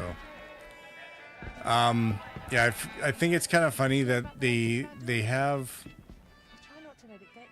the Assault rentable today, and it'll be rentable again for the finale, but the Tumbrel stuff won't be rentable while the Assaults are still available for people. Now, I guess during the finale when everything's rentable, that'll become less of an issue, but I do think it's kind of funny that with the main rollout of the Assault right here at the API beginning, error seems to be spread, and like if you have it, that is it. Can't do anything. so yeah, you can't test fit how many Novas will fit in the Assault unless you have Novas.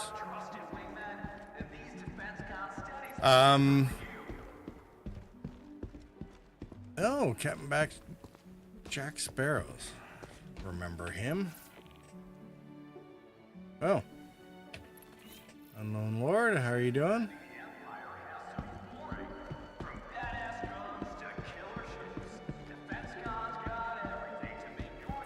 Did you do a character repair there, Sienna?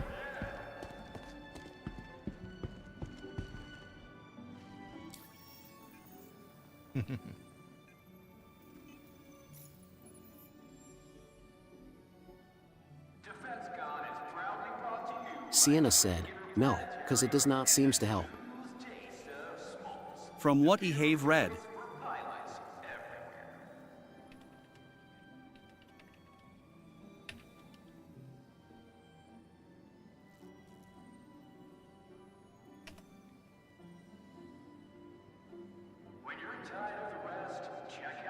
Hello. Oh, sparrows.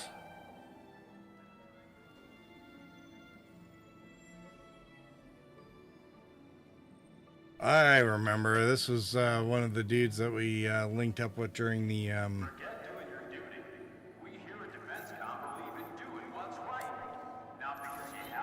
during resource drive.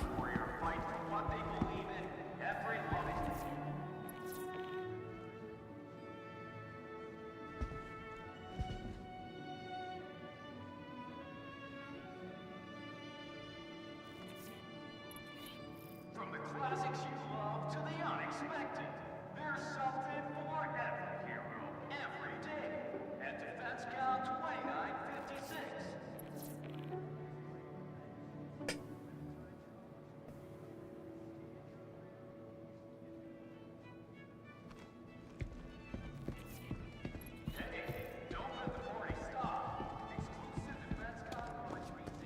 All right, what's the story with Ninetails? There's a story for Ninetails.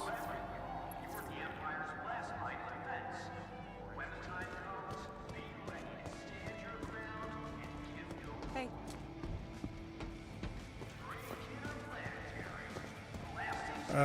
Let's see. How far away are we from the next end? Right now, we're good.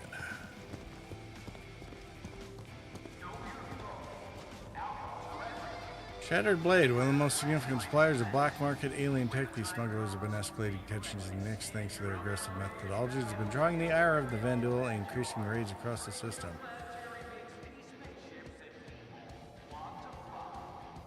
yeah, right.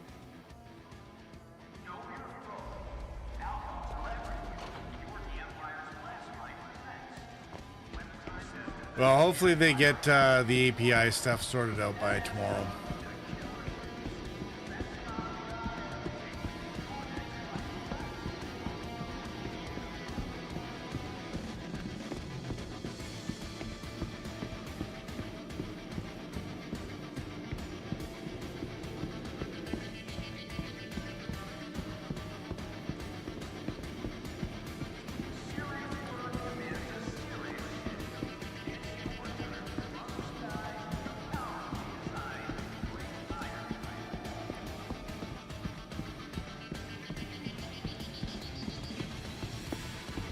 I know, right?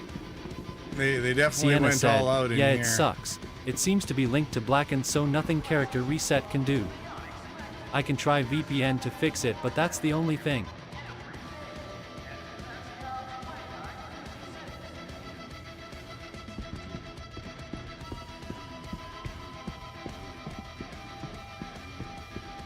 Yeah, well, I mean, the devs have an unhealthy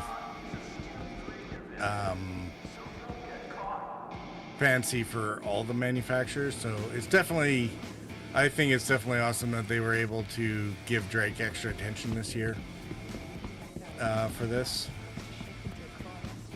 Yeah, and they seem to understand Drake the best out of all their manufacturers. So.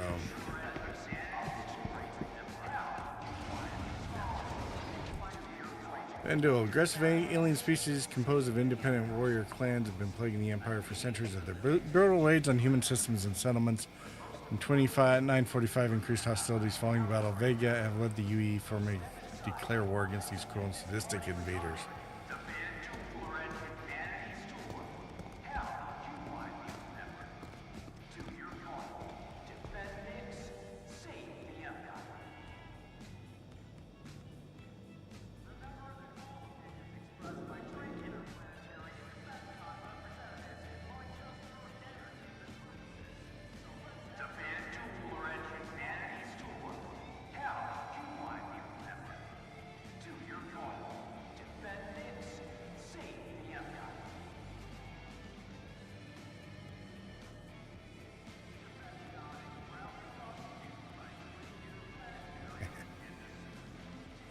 That's pretty good.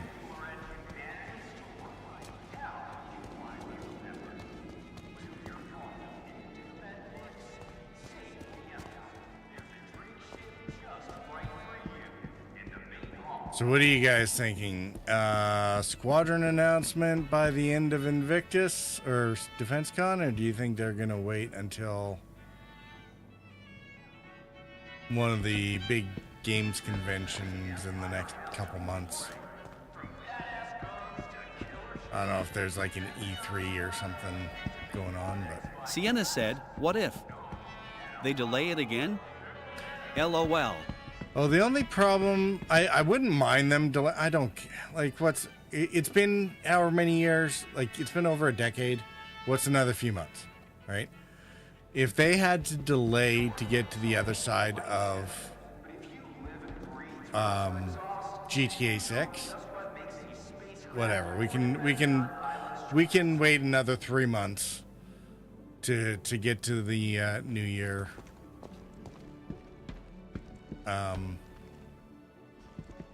Just to avoid GTA 6 stepping on anything, right?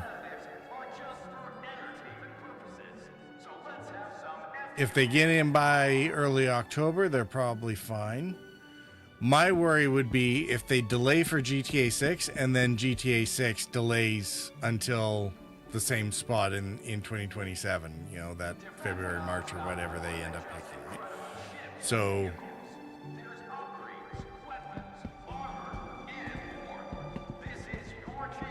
if GTA 6 delayed itself,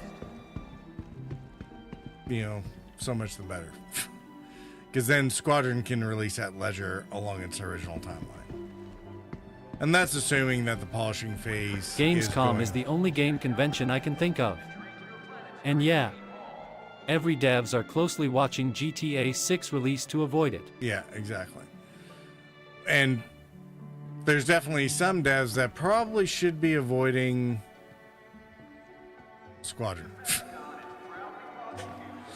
Because the other thing is, if they did delay into early 27, I think by the time we get to May next year, isn't that when the Expanse game, Osiris Reborn, is supposed to release? I don't think that's not exactly the same game as Squadron, although in some ways I guess it'd be probably a closer relation.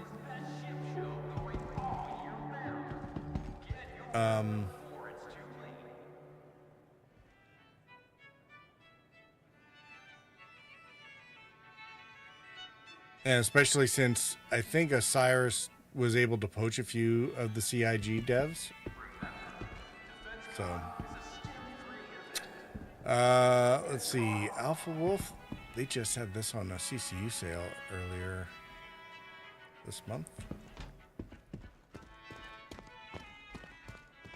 And the regular Wolf. CNA, have you words. Did you hang on to your L21?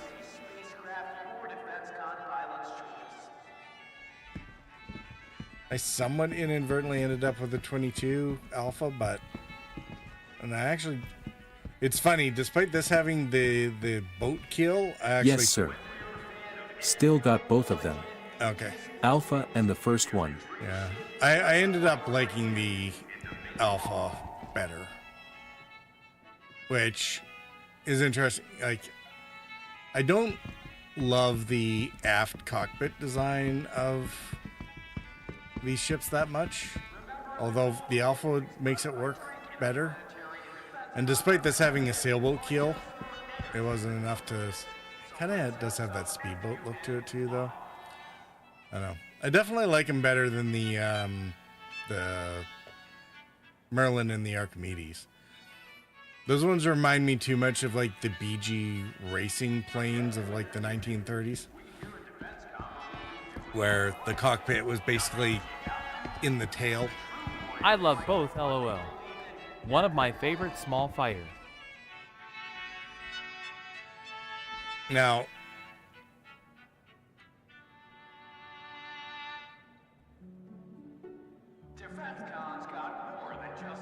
This is an interesting. It looks like a Spitfire.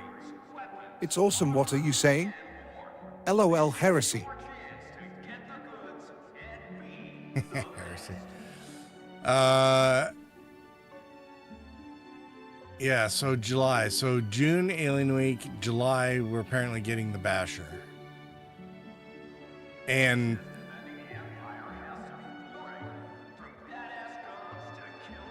so this will be another probably Squadron 42 asset where the money seems to be on the Buckstang, Buccaneer engines, Lightning cockpit, and Mustang body.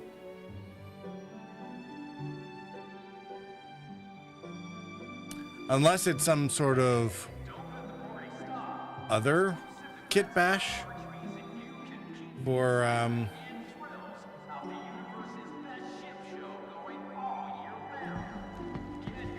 but it doesn't really make sense that they'd make something completely new rather than just revive a squadron asset again, like they did for the Shiv. I like the blades on this thing. Body kit for the Shiv.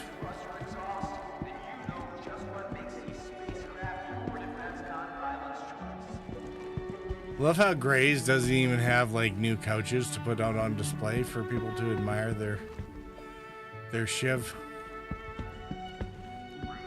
How about you? You go? Yeah, get out of my way. Not to be rude, but like crudely constructed from a patchwork amalgamation Fizz of various said spaceships. they bring the That's- casting couches. They put that generously. Bring the casting couches. This brutal fight was made to survive the harsh realities of unclaimed space, proving that's not the brand of your ship that matters, it's what you do with it. Oh, there's a very interesting... Get your fingers out of my way! Sorry, you can't read without your finger? Featuring a sinister skull atop a brown base paint. Nightmare livery gives the ship a look that just sends shivers down the spine. I mean, it's not quite a Reaver paint, so, you know.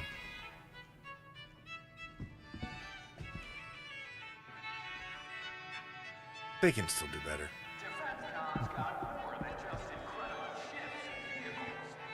Handcrafted for pilots who live and die by the throttle.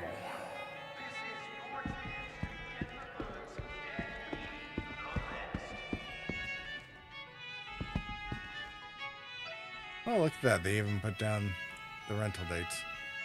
It's been very nice.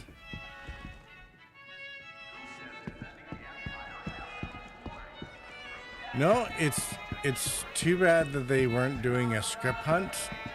They probably didn't know that they were going to be doing a wipe until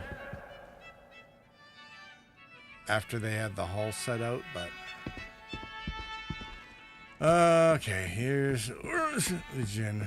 I think I threw up a bit in the back of my mouth.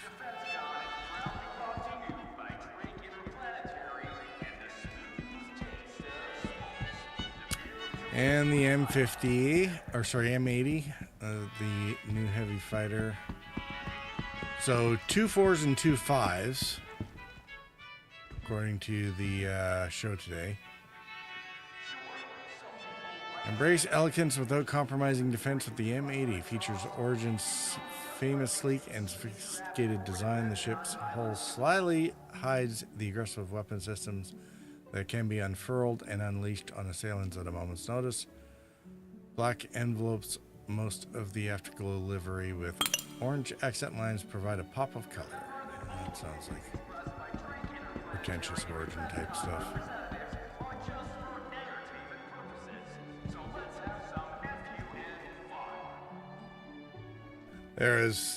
They were talking today about, you know, on one side they're doing, you know, Drake ships with like the grungiest of walls, and then another one where everything was shiny reflection. You can see yourself. I was like, I should have said, you know, reflection so shiny that your reflections have a reflection.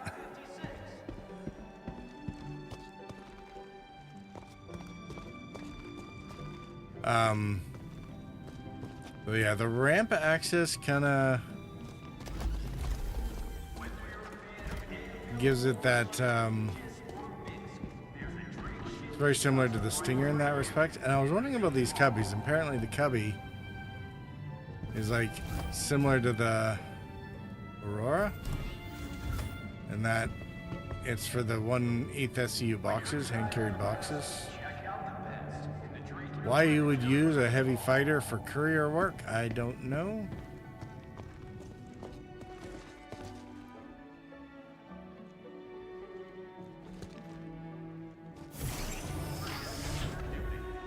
And it's got more cargo, apparently.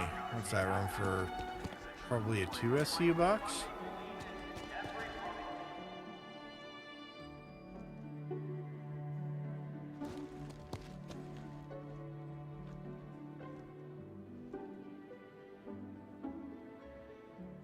Which I guess means that if it is 2 SCU, that would definitely make it able to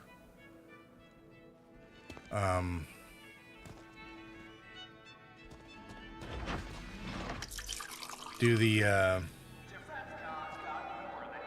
frozen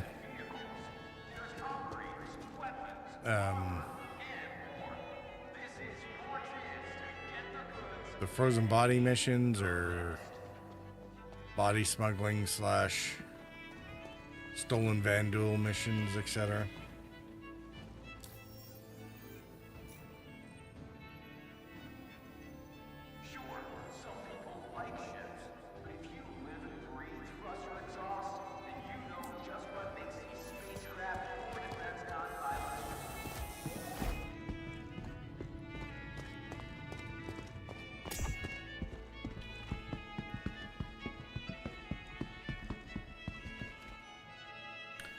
Anyway, it'll be interesting to see where this shows up.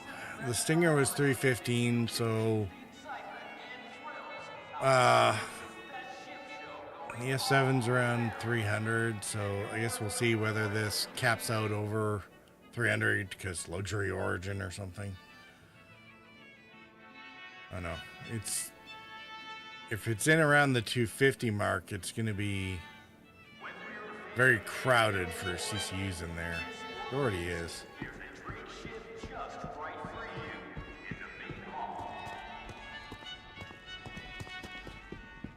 There's a lot of CCUs in that 315 area.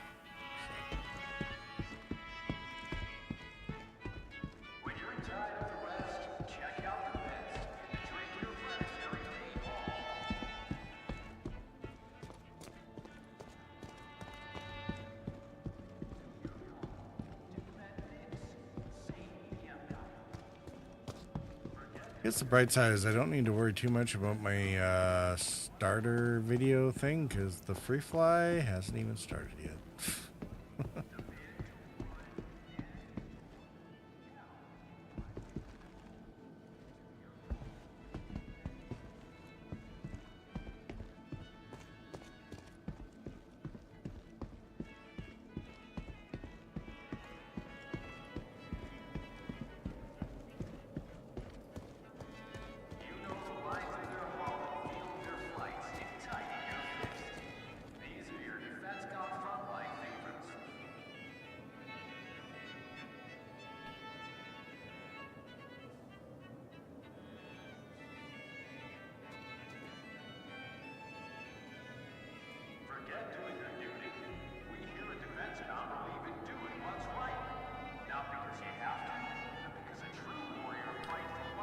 There's our schedule. All right, last haul, what do we have? Guardian MX. That's like the heavy fighter version of the heavy fighter. So I'm not sure if the regular Guardians are supposed to be heavy fighters or if they're in that medium category, but the Fury Snub. MX is the missile version, right? Hey there. 20 Halo mounted missiles to devastate targets during short range space combat. Templar livery, stark white with red highlights. Red and black highlights give Fury that look that would be at home among the clouds.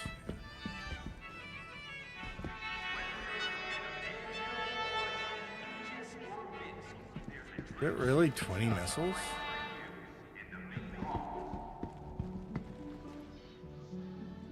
Oh, yeah, right, because it's got,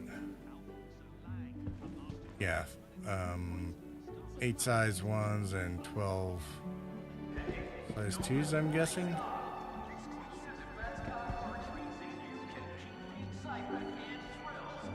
That's a lot of missiles.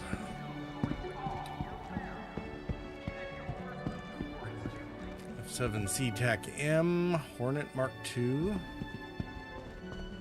I do like the Mark IIs. They definitely have a nicer look, I think, than the Mark 1s. It'll be interesting to see if they give us Mark IIs for Squadron, though. Well, so I guess it doesn't matter if they give us what Mark for Squadron, since we're mostly flying the Gladius, probably.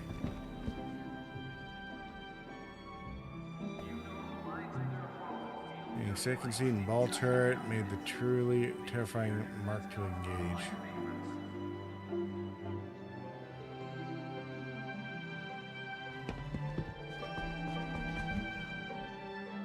I gotta get one of these completed eventually so that I have somewhere to put the Heartseeker turret. And there's the other one I gotta complete eventually is my the Perseus. I'll have to take a look. I could probably do it anytime, so.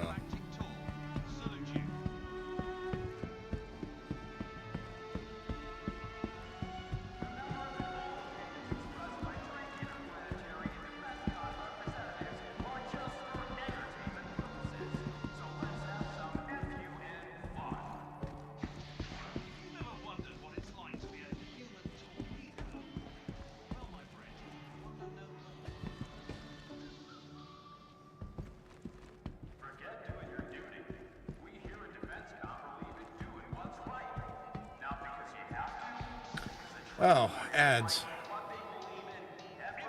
All right. Stories about daring naval pilots flying for our freedom and battle-hardened captains leading the charge. But for every Cal Mason and Admiral Bishop out there blowing things up, there are dozens of unsung heroes who are just as worthy of our praise and admiration. And today, here at Conrad Naval Station, Galactic Tour is going to sing an unsung song. Meet Gunner's mate, Alphonse Lang, a master craftsman in his own right.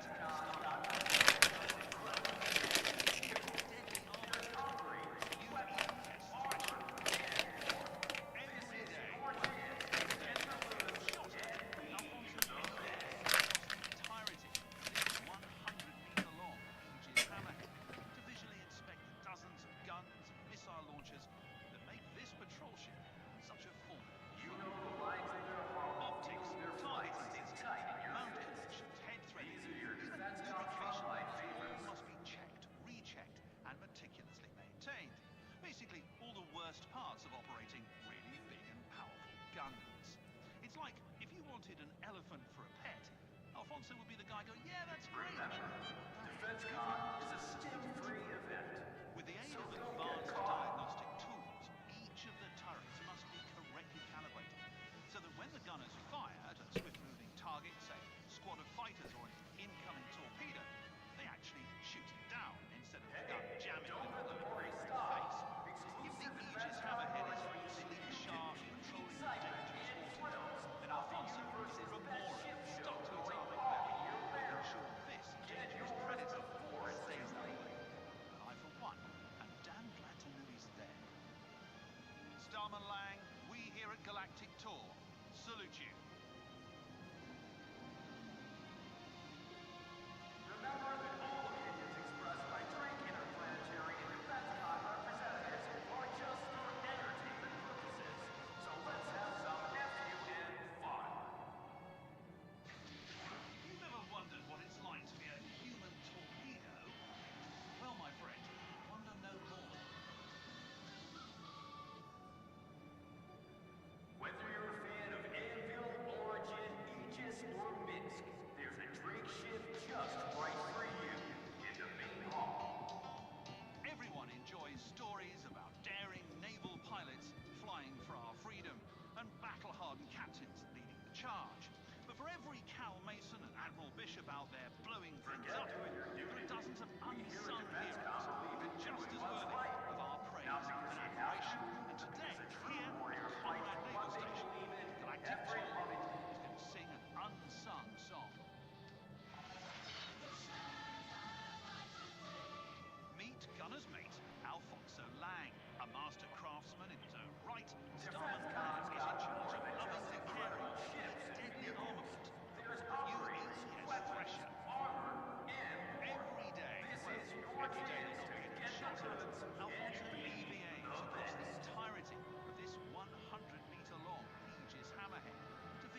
elephants. It's like if you wanted an elephant for a pet, you want someone with a guy going, yeah, that's great, but with the aid of advanced diagnostic tools, each of the turrets must be correctly calibrated, so that when the gunners fire at a swift-moving target, say a squad of fighters or an incoming torpedo, they actually shoot it down instead of the gun jamming and blowing up in their face. If the Aegis hammerhead is all sleek, sharp, controlled in dangerous waters, then Alfonso is the Mora stuck to its armored belly, making sure this dangerous predator stays that way. And I, for one, am damn glad to know he's there. Starman Lang, we here at Galactic Talk salute you. Sienna said, yeah. I'm getting tired of ad. Between YouTube and Twitch, it's chaos.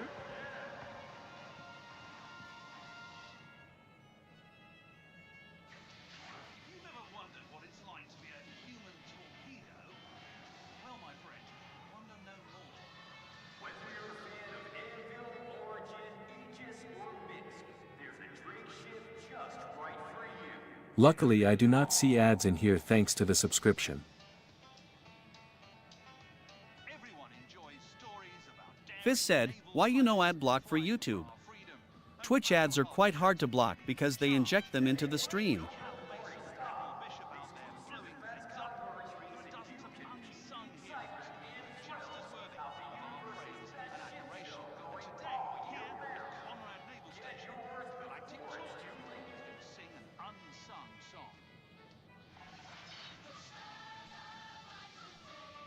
Meet Gunner's mate, Alfonso Lang, a master craftsman in his own right. Starman Lang is in charge of lovingly caring for the deadly armament. You every day. Fizz said, I meant Alright. that for Sienna. Sienna said, I have ad block. Am more saying on TV when I'm in bed. I could remove ads by using a public DNS on my console, but, well. All right, sorry about that. Hi.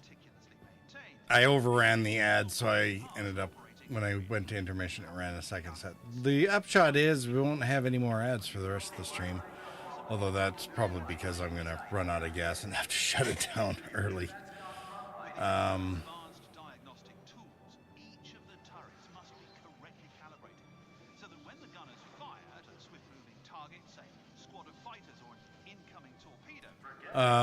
Sienna, your long comment before the ads didn't read out.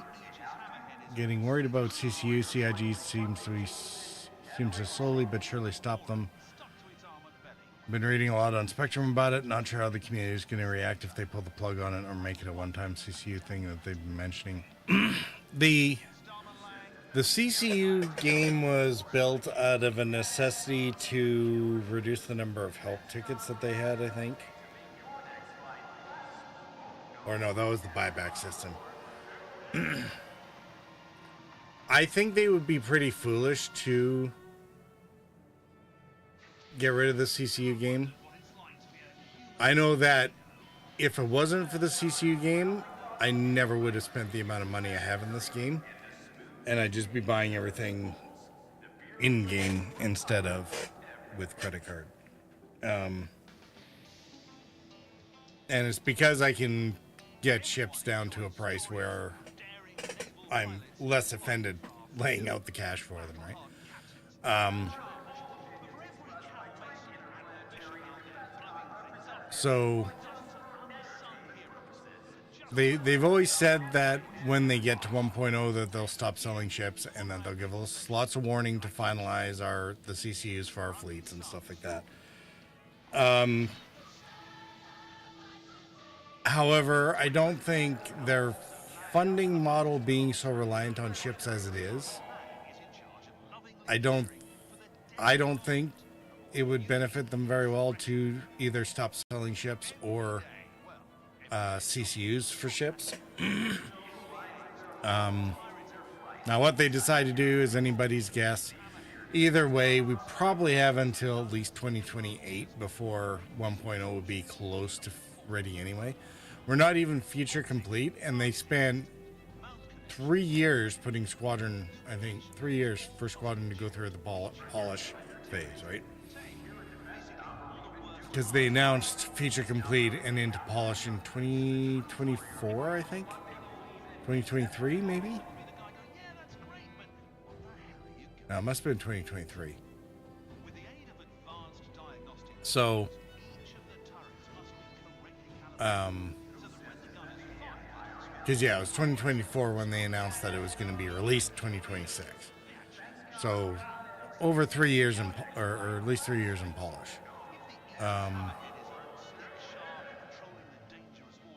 So if we're not even feature complete for Star Citizen 1.0,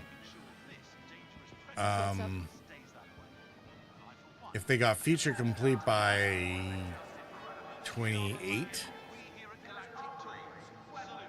3 years in polish, you're looking at a 1.0 release 2030. As if there's with the amount of bugs, you'd have to get feature complete in 28 and then spend at least 6 months to a couple years doing another cycle like they did last year, where it's just bug fixing. Don't bother making new content. Don't bother. I mean, maybe some content just to keep people entertained, but no new features, and it's just get things actually working and get the bugs out of the way and whatnot. And they're just nowhere close to that. So. I think we're closer than a lot of people expect, but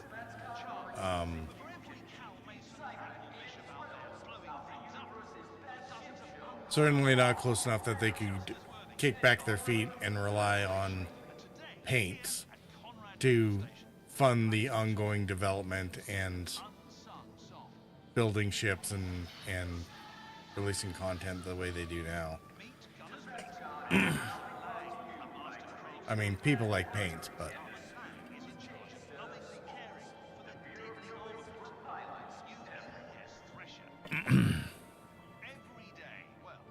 and they basically have enough ship concepts to last forever. So, yeah, anyway,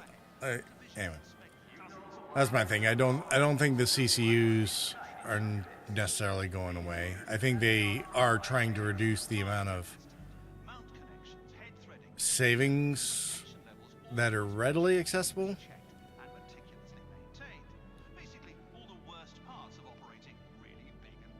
But I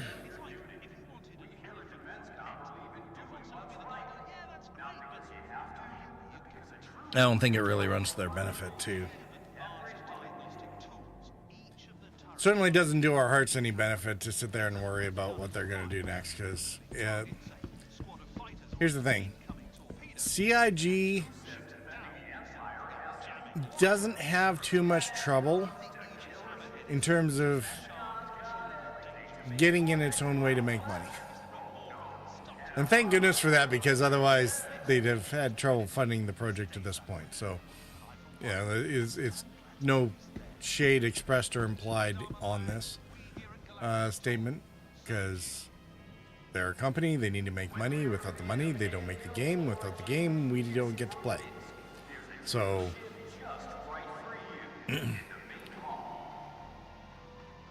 fussing about how they decide to make their money is kind of like shooting ourselves in our own feet, sort of thing. So new energy weapons for the Meteor for size 5s.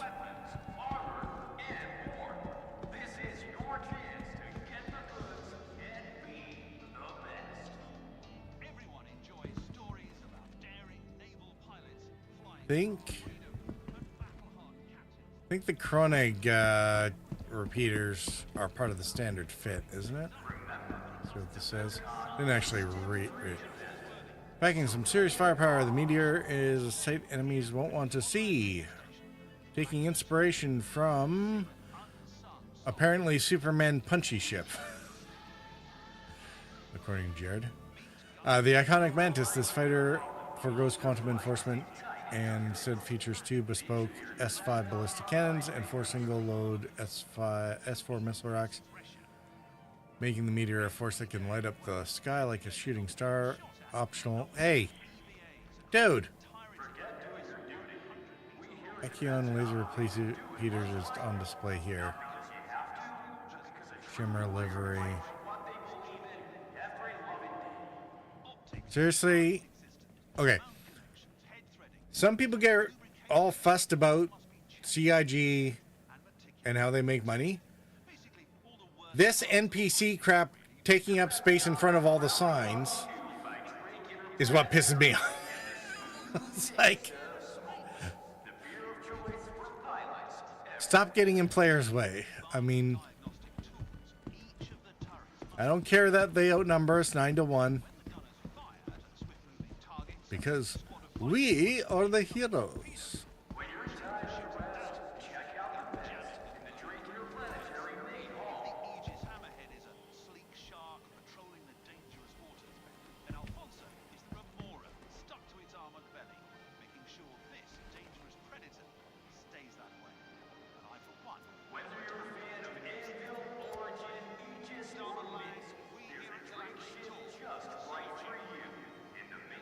Oh, hey, a burger actually worked. Yay. All right, let's try hot dog. Yeah, that's the problem is you need to respawn it out of inventory to get the stupid thing to work.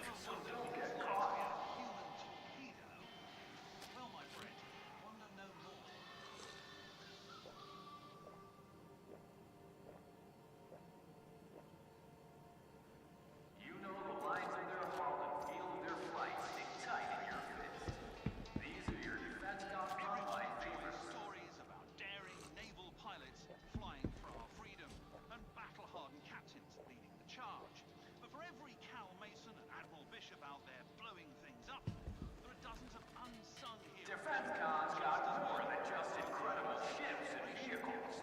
There's upgrades, weapons, armor, and more. This is your chance to get the goods and be the best. Meet Gunner's mate, Alfonso Lang, a master craftsman in his own right. Starman Lang is in charge of lovingly caring for the deadly armament. Who says defending the Empire has to be boring? Prepare us to kill the ships. DefenseCon's got everything to make your next fight less. All right. I got it over here. Lightning.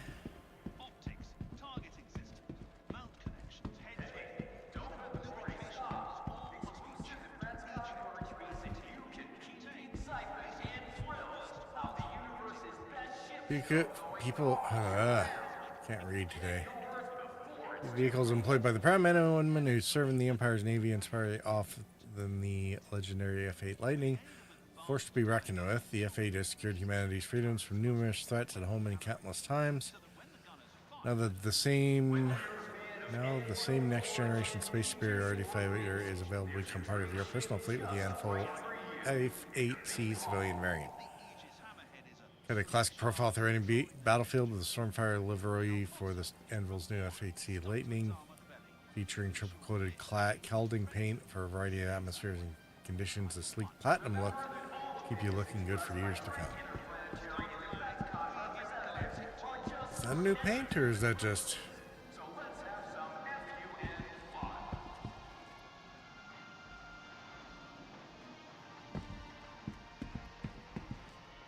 kind of gives it that Airstream trailer,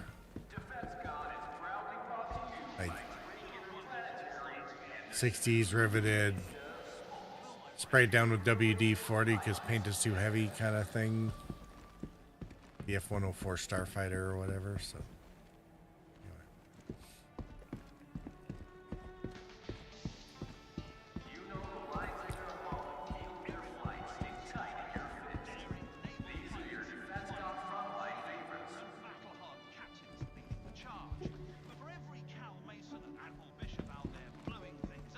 oh boy, am I ever broke.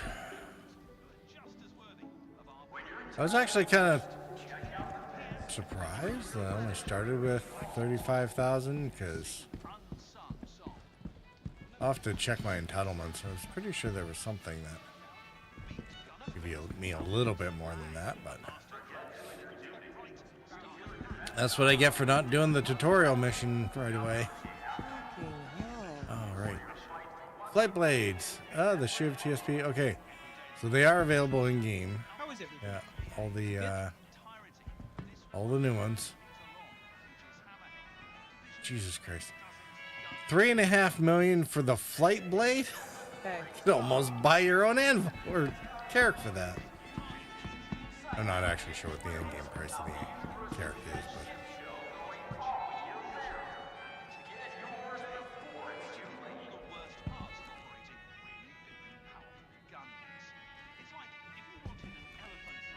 but like the Clipper flight blade, almost $250,000 credits.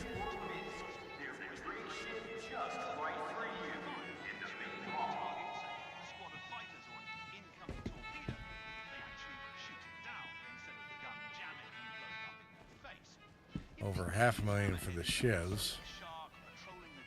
It's like the Shiv might be made out of spare parts, but apparently their flight blade isn't. Like that.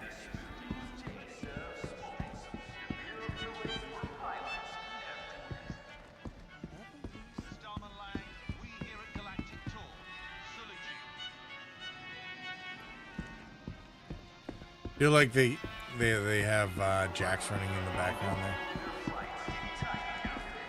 Speak your truth, friend. Have you been?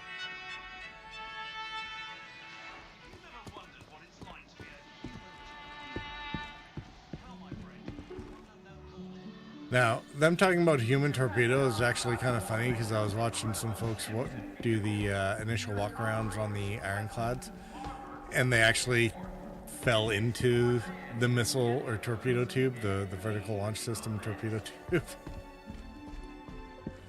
Whoops. Lance said, "Hi-oh, everyone." Hey, Lance, how are you doing? How goes? It's going all right. How about you?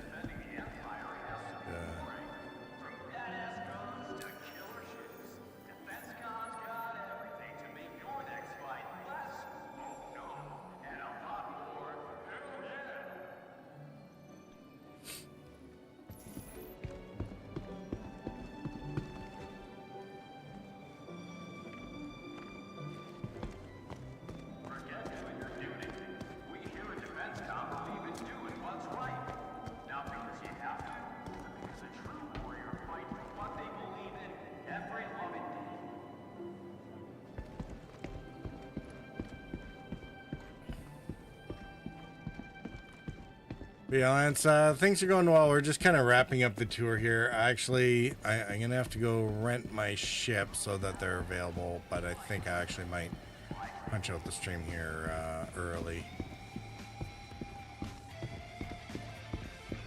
Unless there's something that people really want to go see. And there's lots of other hardware laying around, but of course...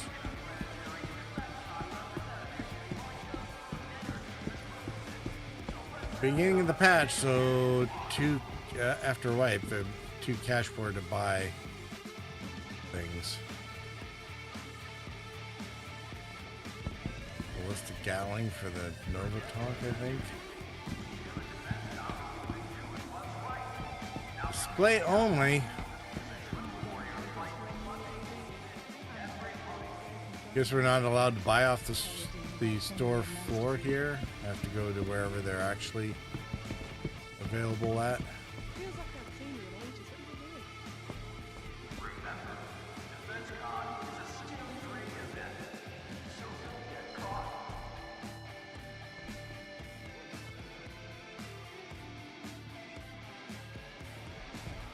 Oh, insufficient funds. I thought there was something flashing up saying no refunds. DefenseCon getting ahead on bricked items, tongue sticking out. Yeah, kind of. Oh, okay. Yeah, Gatling package for the Wolf series.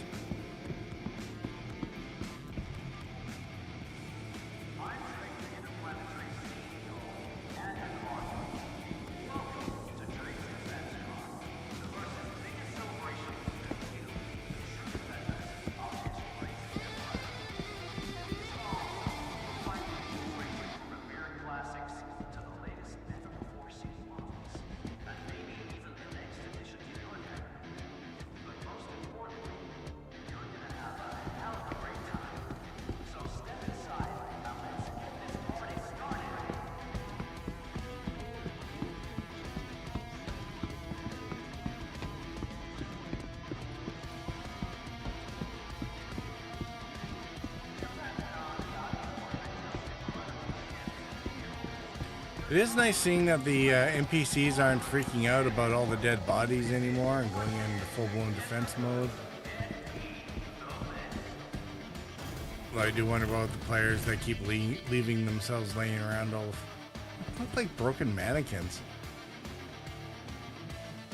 It must be a neck thing for this suit.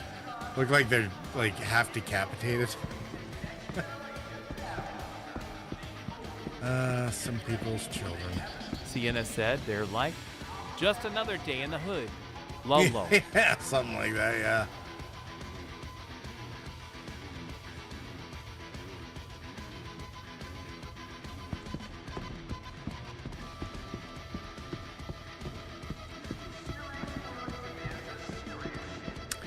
But yeah, I'll definitely be getting my hands on a pit bull, and I'll have to get a CCU I won't be for shocked the if they are not Tiburon. scared by gunshot anymore, lol.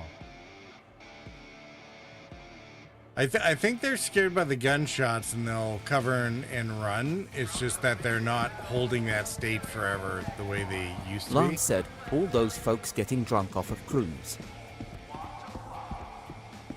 Because the cowering problem was they'd find a body, and so they'd be like, because a player would like backspace themselves, and so they find a body and it's like, oh, there must be danger around, and so they cower and start looking around for whatever killed the player. And of course it was usually the player themselves, so of course they're not there to anyway. And then that reaction or that behavior would never time out, and so the NPCs wouldn't go back to their business. So apparently they finally got that mostly fixed. They're not standing on tables that much anymore. There's not a lot of T-posing going on. There have been a few of them that are getting a little closer and beyond not shy, where they're literally clipping into each other. That's still happening, although it's only a couple. I've only seen it with a couple of them, not like Sienna a whole said, crowd. I'm having a brain fart. All the ships that are being sold during the event would all come back to sale on the finale like IE, right? Or is it not like that for DEF CON? No, you're correct. So DefenseCon / Invictus is generally focused on military ships. And this year for DefenseCon, it's a little bit of a variance in that the Starlight Refueler isn't exactly military related, and while the assault version of the Ironclad is, I mean, it is Drake, so I mean they can break the rules anytime they want anyway. The regular Ironclad is not technically military, but or combat oriented, but I mean it's obviously no combat slouch either because it's Drake. Lance said, gosh. Can you imagine if it turned into an NPC crime investigation scene? Oh, Things God. like that? Yeah. So many backspace cases. Oh, God, Lance. All right.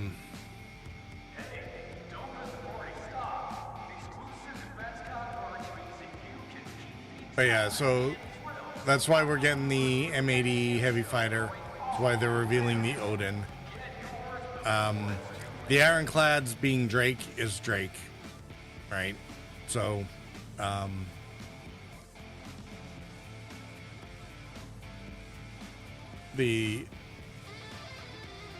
everything Drake has so many guns that how would it not still show up at DefenseCon, even when Invictus is usually trying to, and the Starlight is sort of an exception in a way in that it might not be military because usually you would only see the Starfarer Gemini available, and I think that's actually the case here. Sienna said, yeah. So I can wait before buying the shop. That was my question. Good to know, thanks. The shop? Ship. Ship. Oh. Which ship?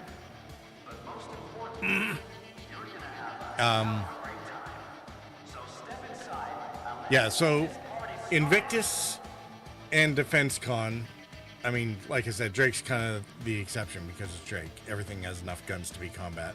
Ironclad, Aegis, and potentially Odin. Yeah. So,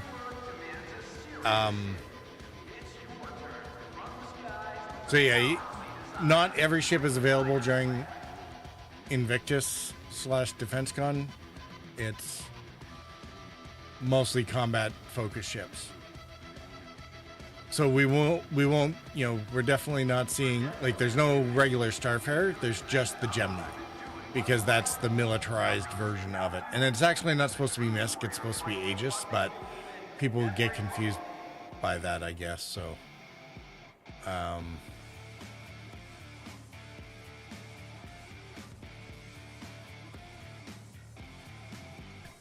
yeah. Hammerhead, Tiburon, Vanguards, Sabers, Gladius. Yeah, it's all fighters. Anything with guns. Like, there's no... It's funny, they have an STV on display, but it's not listed here as one of the ships that's going to be, or vehicles that's going to be available. It'll only be the MTC and the MDC.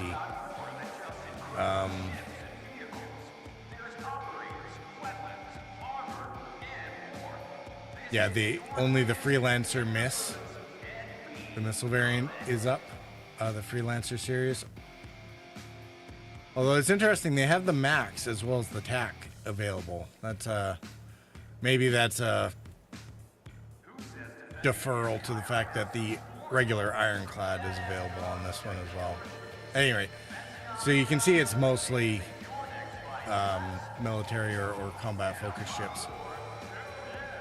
Now, the where the Starlight becomes an exception is, well, one, they're introducing refueling missions, so they kind of need another refueler, and they need something in the starter range that's not a Starfarer sized. So they needed another refueling ship anyway, and while it itself might not be military, refueling ships are a huge force multiplier in terms of doing military operations. It's, a fleet of ships is not going very far, even in the real world, without a tanker nearby, or at least able to come and see them, or them going to see a tanker. Same thing for aircraft. If they have an air-to-air refueler, they can massively expand their range for missions. So it's the same sort of idea here, I think, in that they're making a MISC starter refueling ship available at this event because you still need that sort of thing for a force multiplier effect. And the gameplay for it is being improved, so why wouldn't they, right? So yeah, if you didn't get the Ironclad ahead of this... Yeah, I might also grab that miscellaneous refueling, but my priorities are Odin, Ironclad, and Aegis, obviously. Yeah. Well, I mean...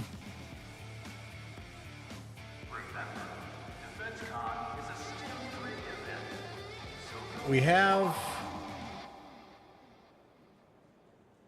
there's definitely some war bond options, so if you didn't get the CCUs for these ahead of time... I mean, knowing you'll just get the pack, but whatever.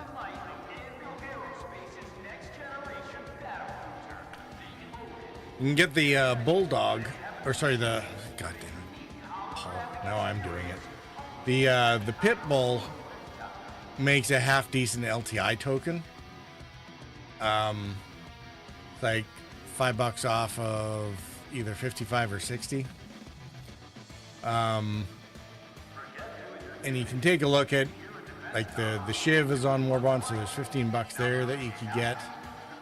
And then there's 75% off each of the, or $75 off each of the Ironclads. So you can start putting chains together.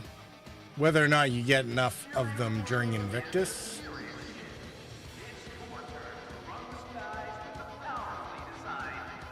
I guess time will tell. Yeah, I'm thinking grabbing the Ironclad pack with the 2 Pitbull SND LTI. Lance said, bulldog, terrier, husky. Yeah. Something like that. Something Smiley like that. face.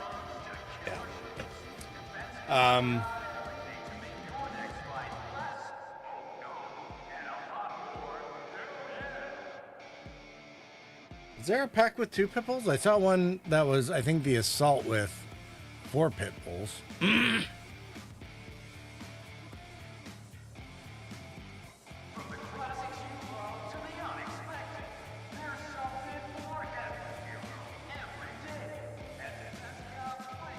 Sienna said, my bad for.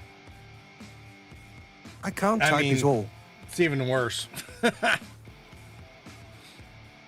Yeah, because I mean, there's the dual packs, although then you end up with. You gotta be careful about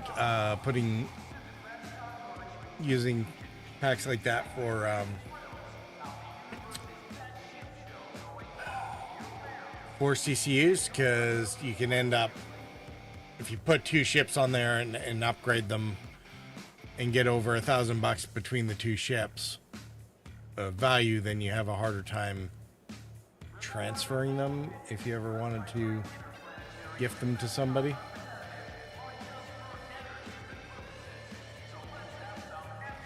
So all these are gonna be available until the end of DefCon. That's all I need to know. Then, burning my wallet is on me, lol.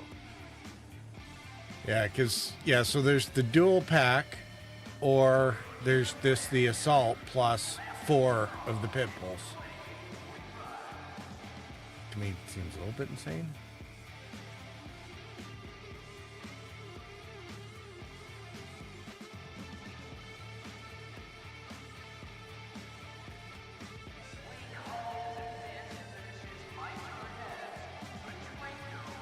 Are you going to use 4 pit bulls at once? I mean, I suppose. Actually, they are making it easier now for us to share ships amongst friends. Because apparently, as long as you unlock your ship, even your friend can now store your ship in their hangar, and it will be able to be respawned by them, but you have to Of unlock course. it for them first. It's a pit bull, always need for some biting. Might make one a K9 LOL. Lance.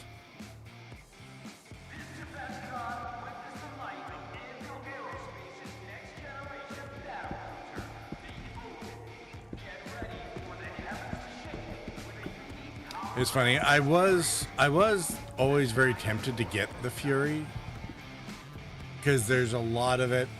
I mean, the name reminded me of the Babylon 5 Star Fury. Although in some ways this almost looks more. Well, not quite like it, but anyway. One of my Fury became the Polaris LOL. Yeah, the The Furies other I were. can't remember, lol.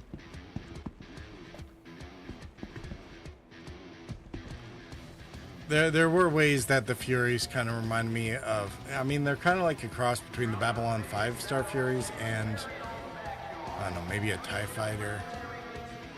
And I like the maneuverability. I'm hoping that the distinction here is that the pit bull probably should have a better acceleration and straightforward speed, whereas the Fury would definitely still be more maneuverable and probably has better lateral thrust because it's able to pivot its entire engine down certain vectors.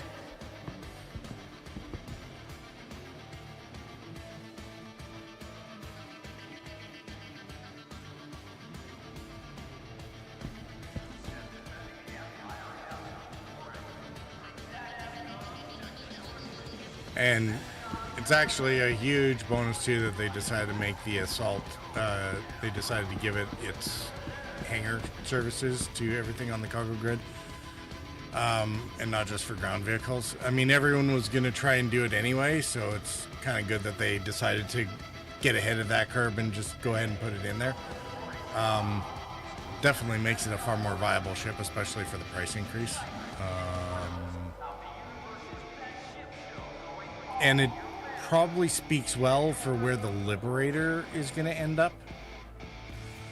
Oh wait, they changed how it worked for DefenseCon. Unless that person on Spectrum lies, ships release in the manufacturer day and stay in store until end of event. Yeah. Works. Yeah, and the end of the event, the finale, everything comes back for rent and buy anyway.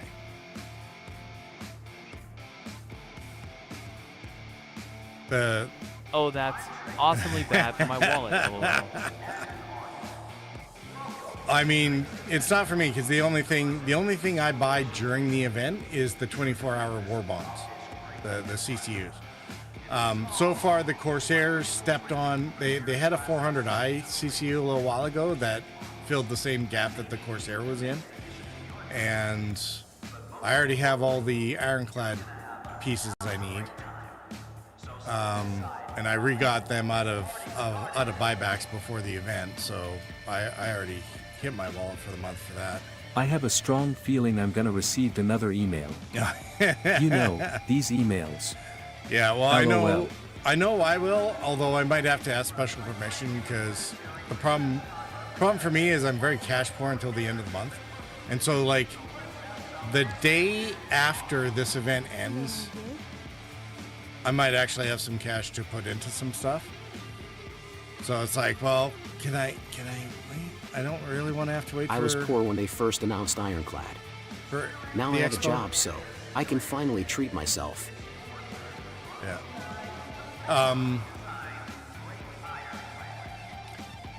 So, yeah, if I spend what I want to spend, I'm going to end up with another one of those things, too. Lasai. But it's easier than trying to play F5 games. I don't want to play F5 games. They're pain. And I feel you. I was like, why are you guys doing THST event at the end of the fucking month, you retats? I mean, they were always going to do this at the end of or from the middle to the end of the month. This is when it is every year. It's just, there's been something I've been after for years, and I've never had the money available, and I finally will, but it's going to be 24 hours too late because the arrangements for when I get the money were made well in advance of knowing I'm when the thinking of dates trying are to for go this. for an Idris if can't get Odin or Kraken.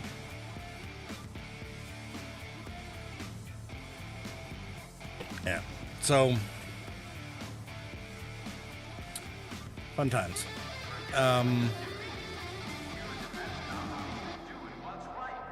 But do I want to get a tendinitis due to F5 game?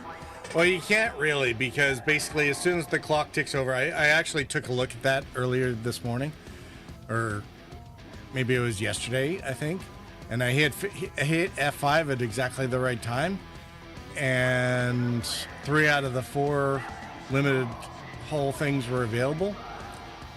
And then just to see what it looked like, I refreshed it like 5 seconds later, and of course everything was sold out again. So it's like, yeah, the window is impossibly small. It's ridiculous. Jesus. It's like if these waves are out in seconds, it's like it's easier ways to do it. I basically need a bot to buy that for me. Well, it's kind of the problem, right?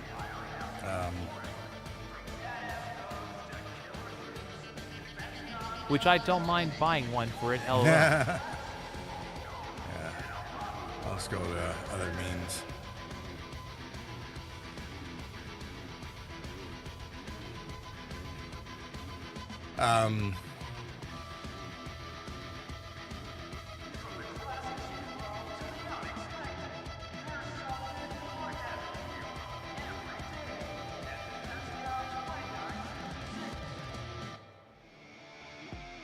I mean, we're talking spending thousands on virtual ships. It's not the $100 for a bit that's gonna make a difference, right?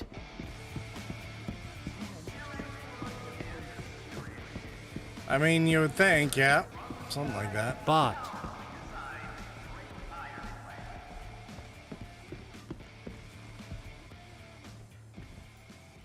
I mean, in some respects, I certainly wouldn't mind because there are,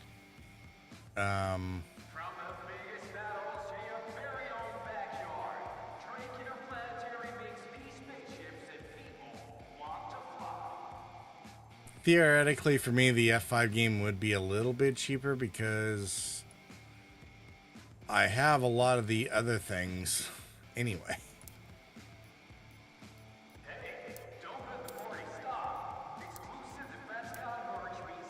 Oh, Gollum! Hey, let's rent that.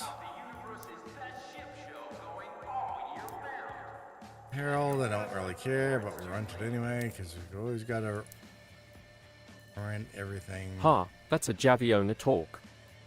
Love it, ha ha.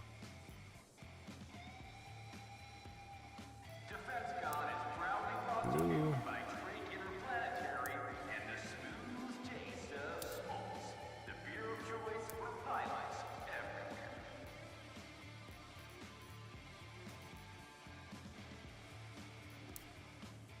And the steel, I'm not going to have time to go through all of these, obviously, but the new ones are the important ones. The ironclad, assault,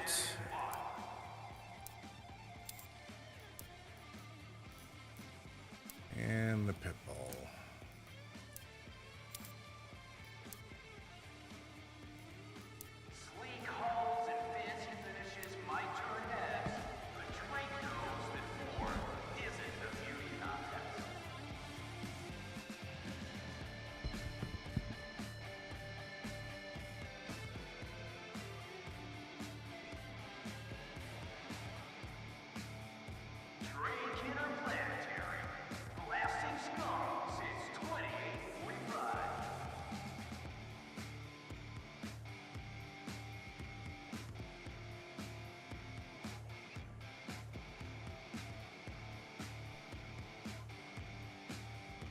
Remember, DefenseCon is a stim-free event, so don't get caught. Don't get caught hauling stims into the conference center. That'd be actually kind of funny. Might not get that Twitch drop today, damn it. When I was making dinner, didn't realize the stream stopped for like 45 minutes on my phone, lol. Oh, well, I mean, don't worry about it. We'll, when I do shut down, I'll probably raid over to somebody else and...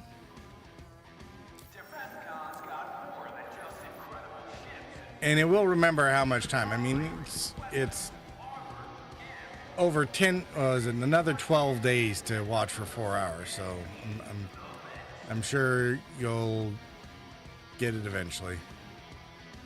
Yeah, true. It'll remember your place when you go start watching something else.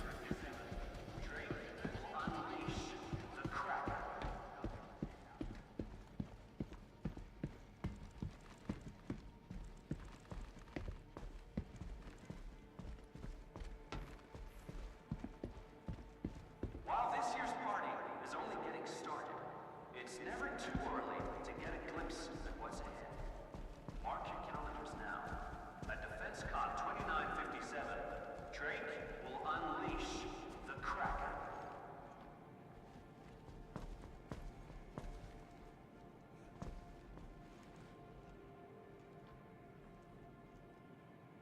While this year's party is only getting started, it's never too early to get a glimpse at what's ahead. Mark your calendars now. At DefenseCon 2957, Drake will unleash.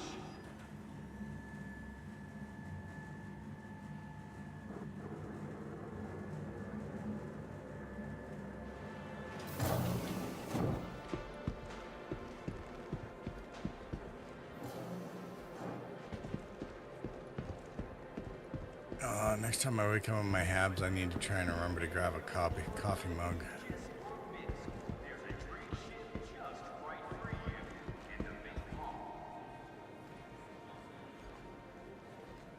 And I wish some of these textures would load in a little faster, or cache better or something. There's so much fuzziness based on the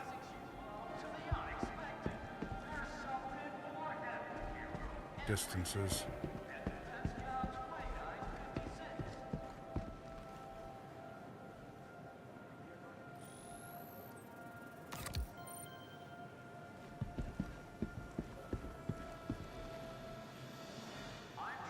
Need a set of shoes, I think.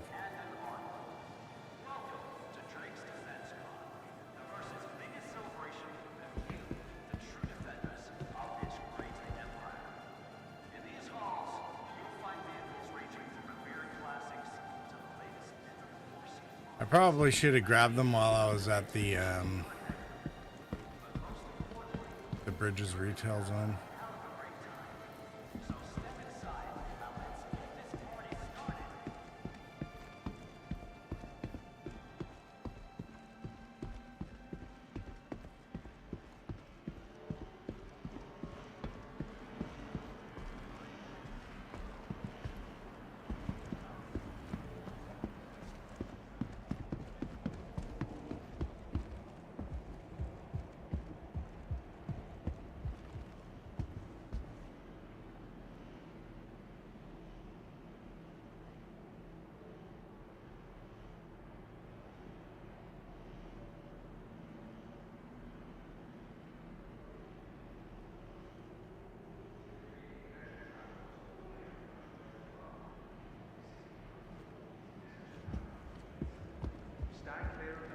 Like, is this thing broken or something?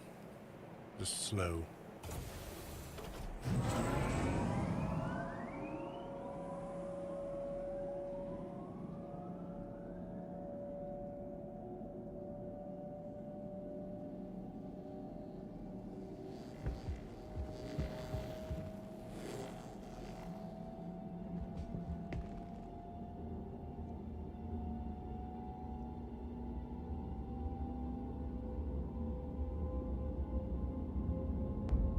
Lance said, would have laughed if you'd gotten off just as it left, smiley face. Oh, I know you would have, Lance.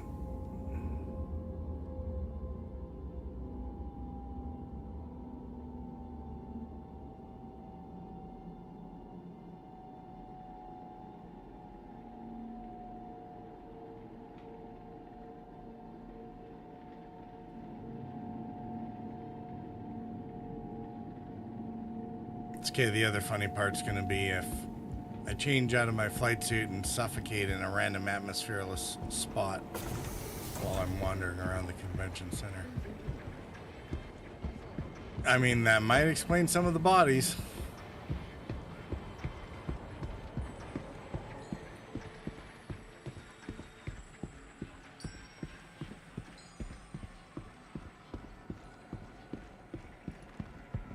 Okay.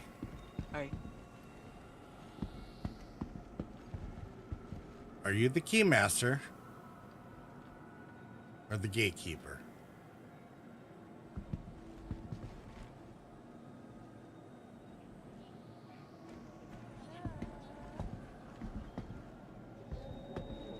I mean, okay, they're standing on furniture, but walking on air?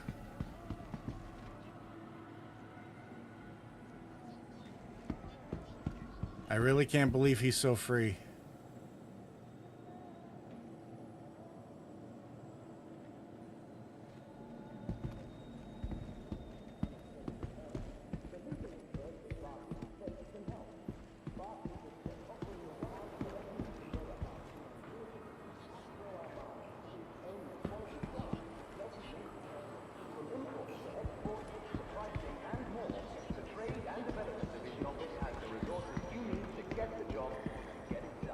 That's a new one.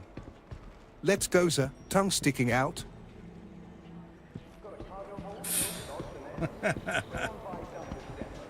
Yeah, oh, I'm glad you got it, Lance. Although you only got one of them.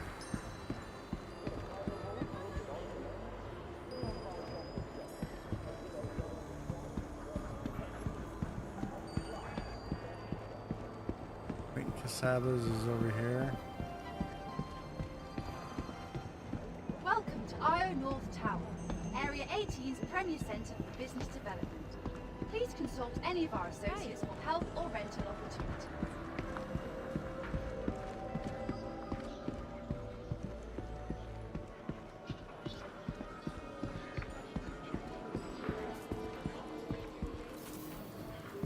Have you been? Just gonna let the day take me where Say it so. takes me. Feels like it's been going non-stop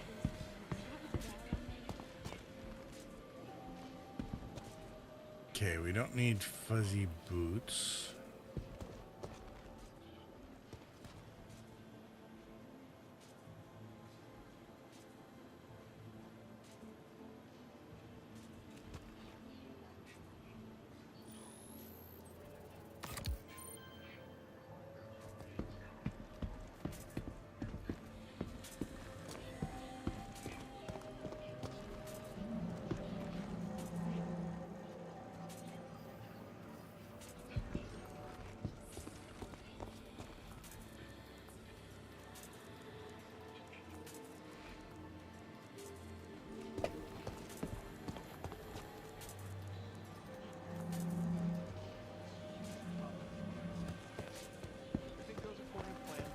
There's a survey going on right now about Starware stuff, so it might be worthwhile to check and see how the clothes are fitting, even though full Starware is still a couple of patches off at least. Well, they do say that they're working on it. I try not to let it get to me, but sometimes I just can't help think. What if it happened here? Well, that's sure something.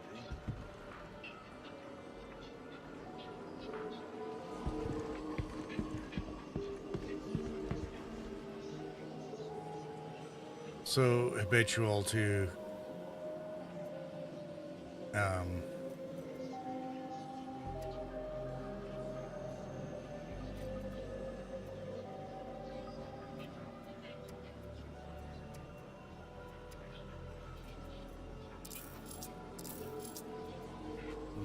Sienna said, you know, let's change profession, let's do video game engineering, and we apply for a job at SIG. Then we don't have to worry of ships, lol. People need to get their priorities straight. Speak your truth, friend.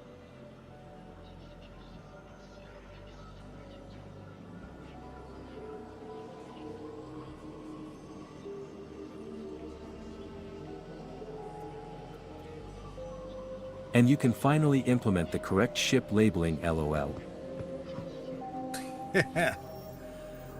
Yeah, dare to dream.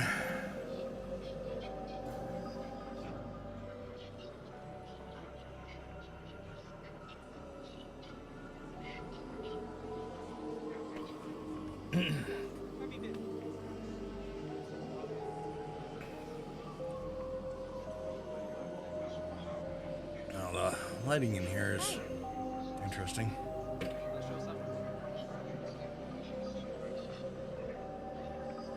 All right, I'm gonna walk around like a friggin' tourist.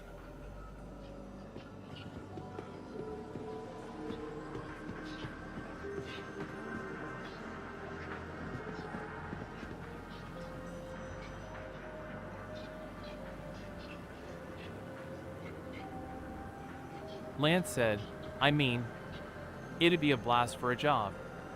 To know that we replace a whole dev team for that. But yeah, a grumpy veteran's input would be good, smiley face. Well, I mean, you say that.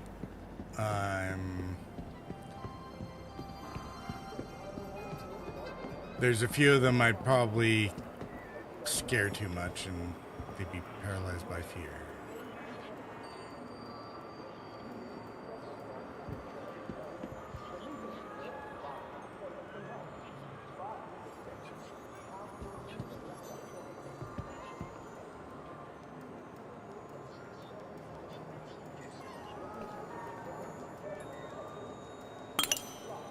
Doesn't quite look like a Good. We'd be able to squash the HUD issues too. Sienna said, Purple would become the new Jared, Oh, lol, God, no. but for ship talk only. no. People actually like Jared. And while he's been a little more assertive,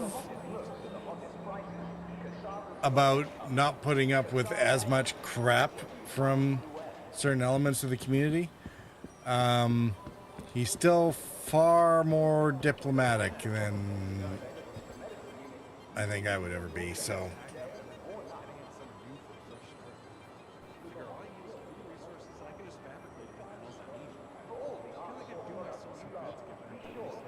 So yeah.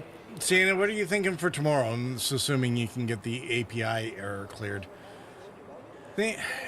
Last time Vulcan had API issues, wasn't it a driver rollback that eventually sort of got things behaving a bit better? Lance said, that would be hilarious, smiley face. Just imagine how purple would light up the room. As in Ripley's doctrine. Yes, well, I mean, I do have a button around on one of my vests somewhere that says there's very few problems that cannot be solved by the suitable application of photon torpedoes.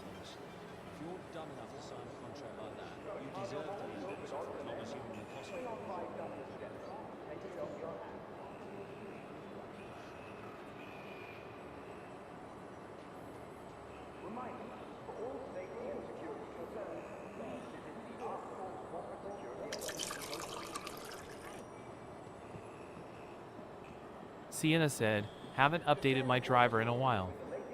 But assuming I can play, I was thinking picking up the Onyx Facilities mission we didn't finish, the lab stuffs, and or any other ideas are welcome. Oh god, yeah, actually, let me see here. I have not even looked at my Mobiglass yet.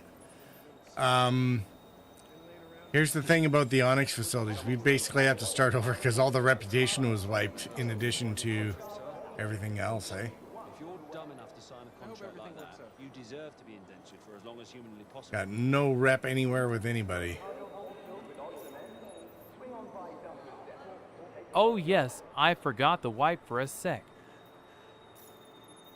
So yeah, we'd have to start right from scratch. I guess I don't know then.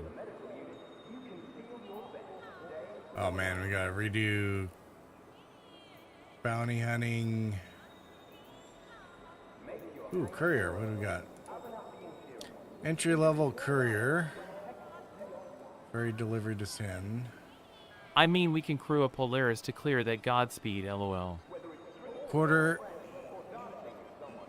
ability lift up to 0.25 SU boxes. I love how they say quarter SU boxes, even though they're 1/8 boxes. Or Perseus. So it should be 0.125 SU boxes. And assign them an overall score. About time I saw them sick of wasting time. Well, that's fascinating. Are you serious? Contractors employed on an independent basis, not covered by FTL's company insurance. Lance said, can definitely hop in to help that out if able. Arc L5, food supplies from Bajini. Oh, from Bajini to Arc L5. Actually, that wouldn't be too hard to do. I just don't want to do it today.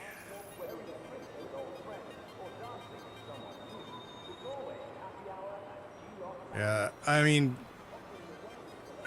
if we're good to go at the right time, you might be able to do that. Lance, I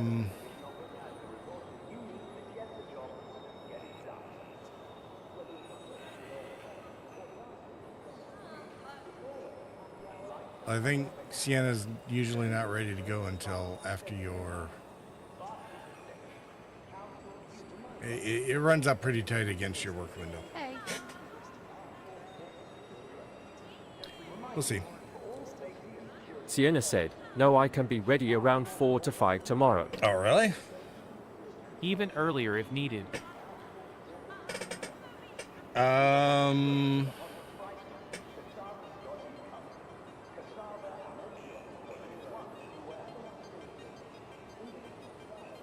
But again, Definitely assuming won't I be. can play the game. Definitely won't be earlier. But yeah, you would have to be able to play the game first. Lance said, gotcha. Well, if I can. We'll see. Hopefully your game behaves, Sienna.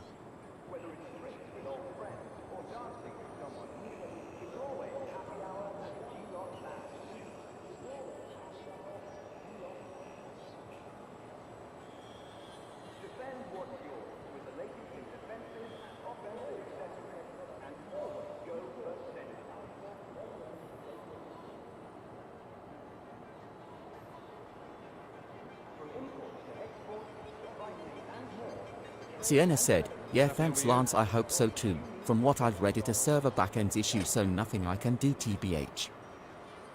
Well, in the upshot, Just need CIG to wake up. yeah, they'll be.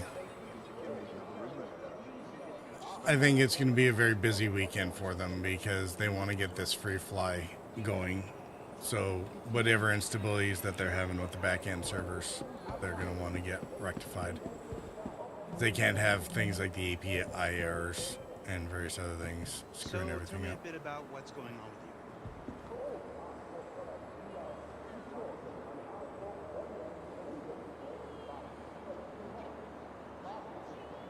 All right.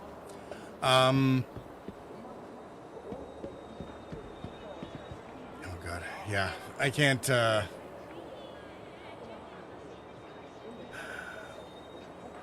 I think I can't do this anymore. I'm gonna have to call it for the night. Apologies. Love to be able to do more, but yeah, I just don't have the gas for it anymore. We'll try again tomorrow if hopefully Sienna's API will work. We might get an early start, early-ish. And yeah, if we can burn through some of the Onyx, maybe that'll be good usage. I mean, I'll have the It's okay. rentals. We'll see each other tomorrow. Get some rest, cause if I can play, you're gonna need it. LOL. Yeah, I mean, we might be able to make use of the assault, if nothing else. I'm not sure. I mean, it doesn't exactly fit into the requirements for the Onyx facilities necessarily, but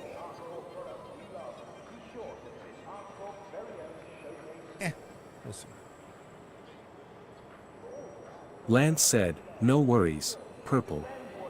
Sleep well. Thank you very much for the stream. Gonna wear the Origin kit tomorrow to tick you off, smiley face. Lance, why are you inviting friendly fire? Actually, I mean, too much Origin stuff, it might be unfriendly fire, but yeah. All right. Yeah.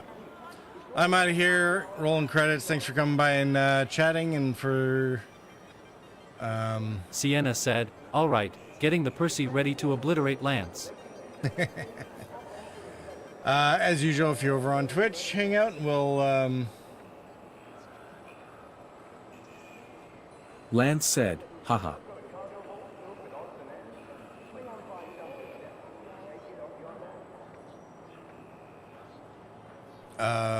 yeah, over on Twitch we'll raid over somebody else once the music stops.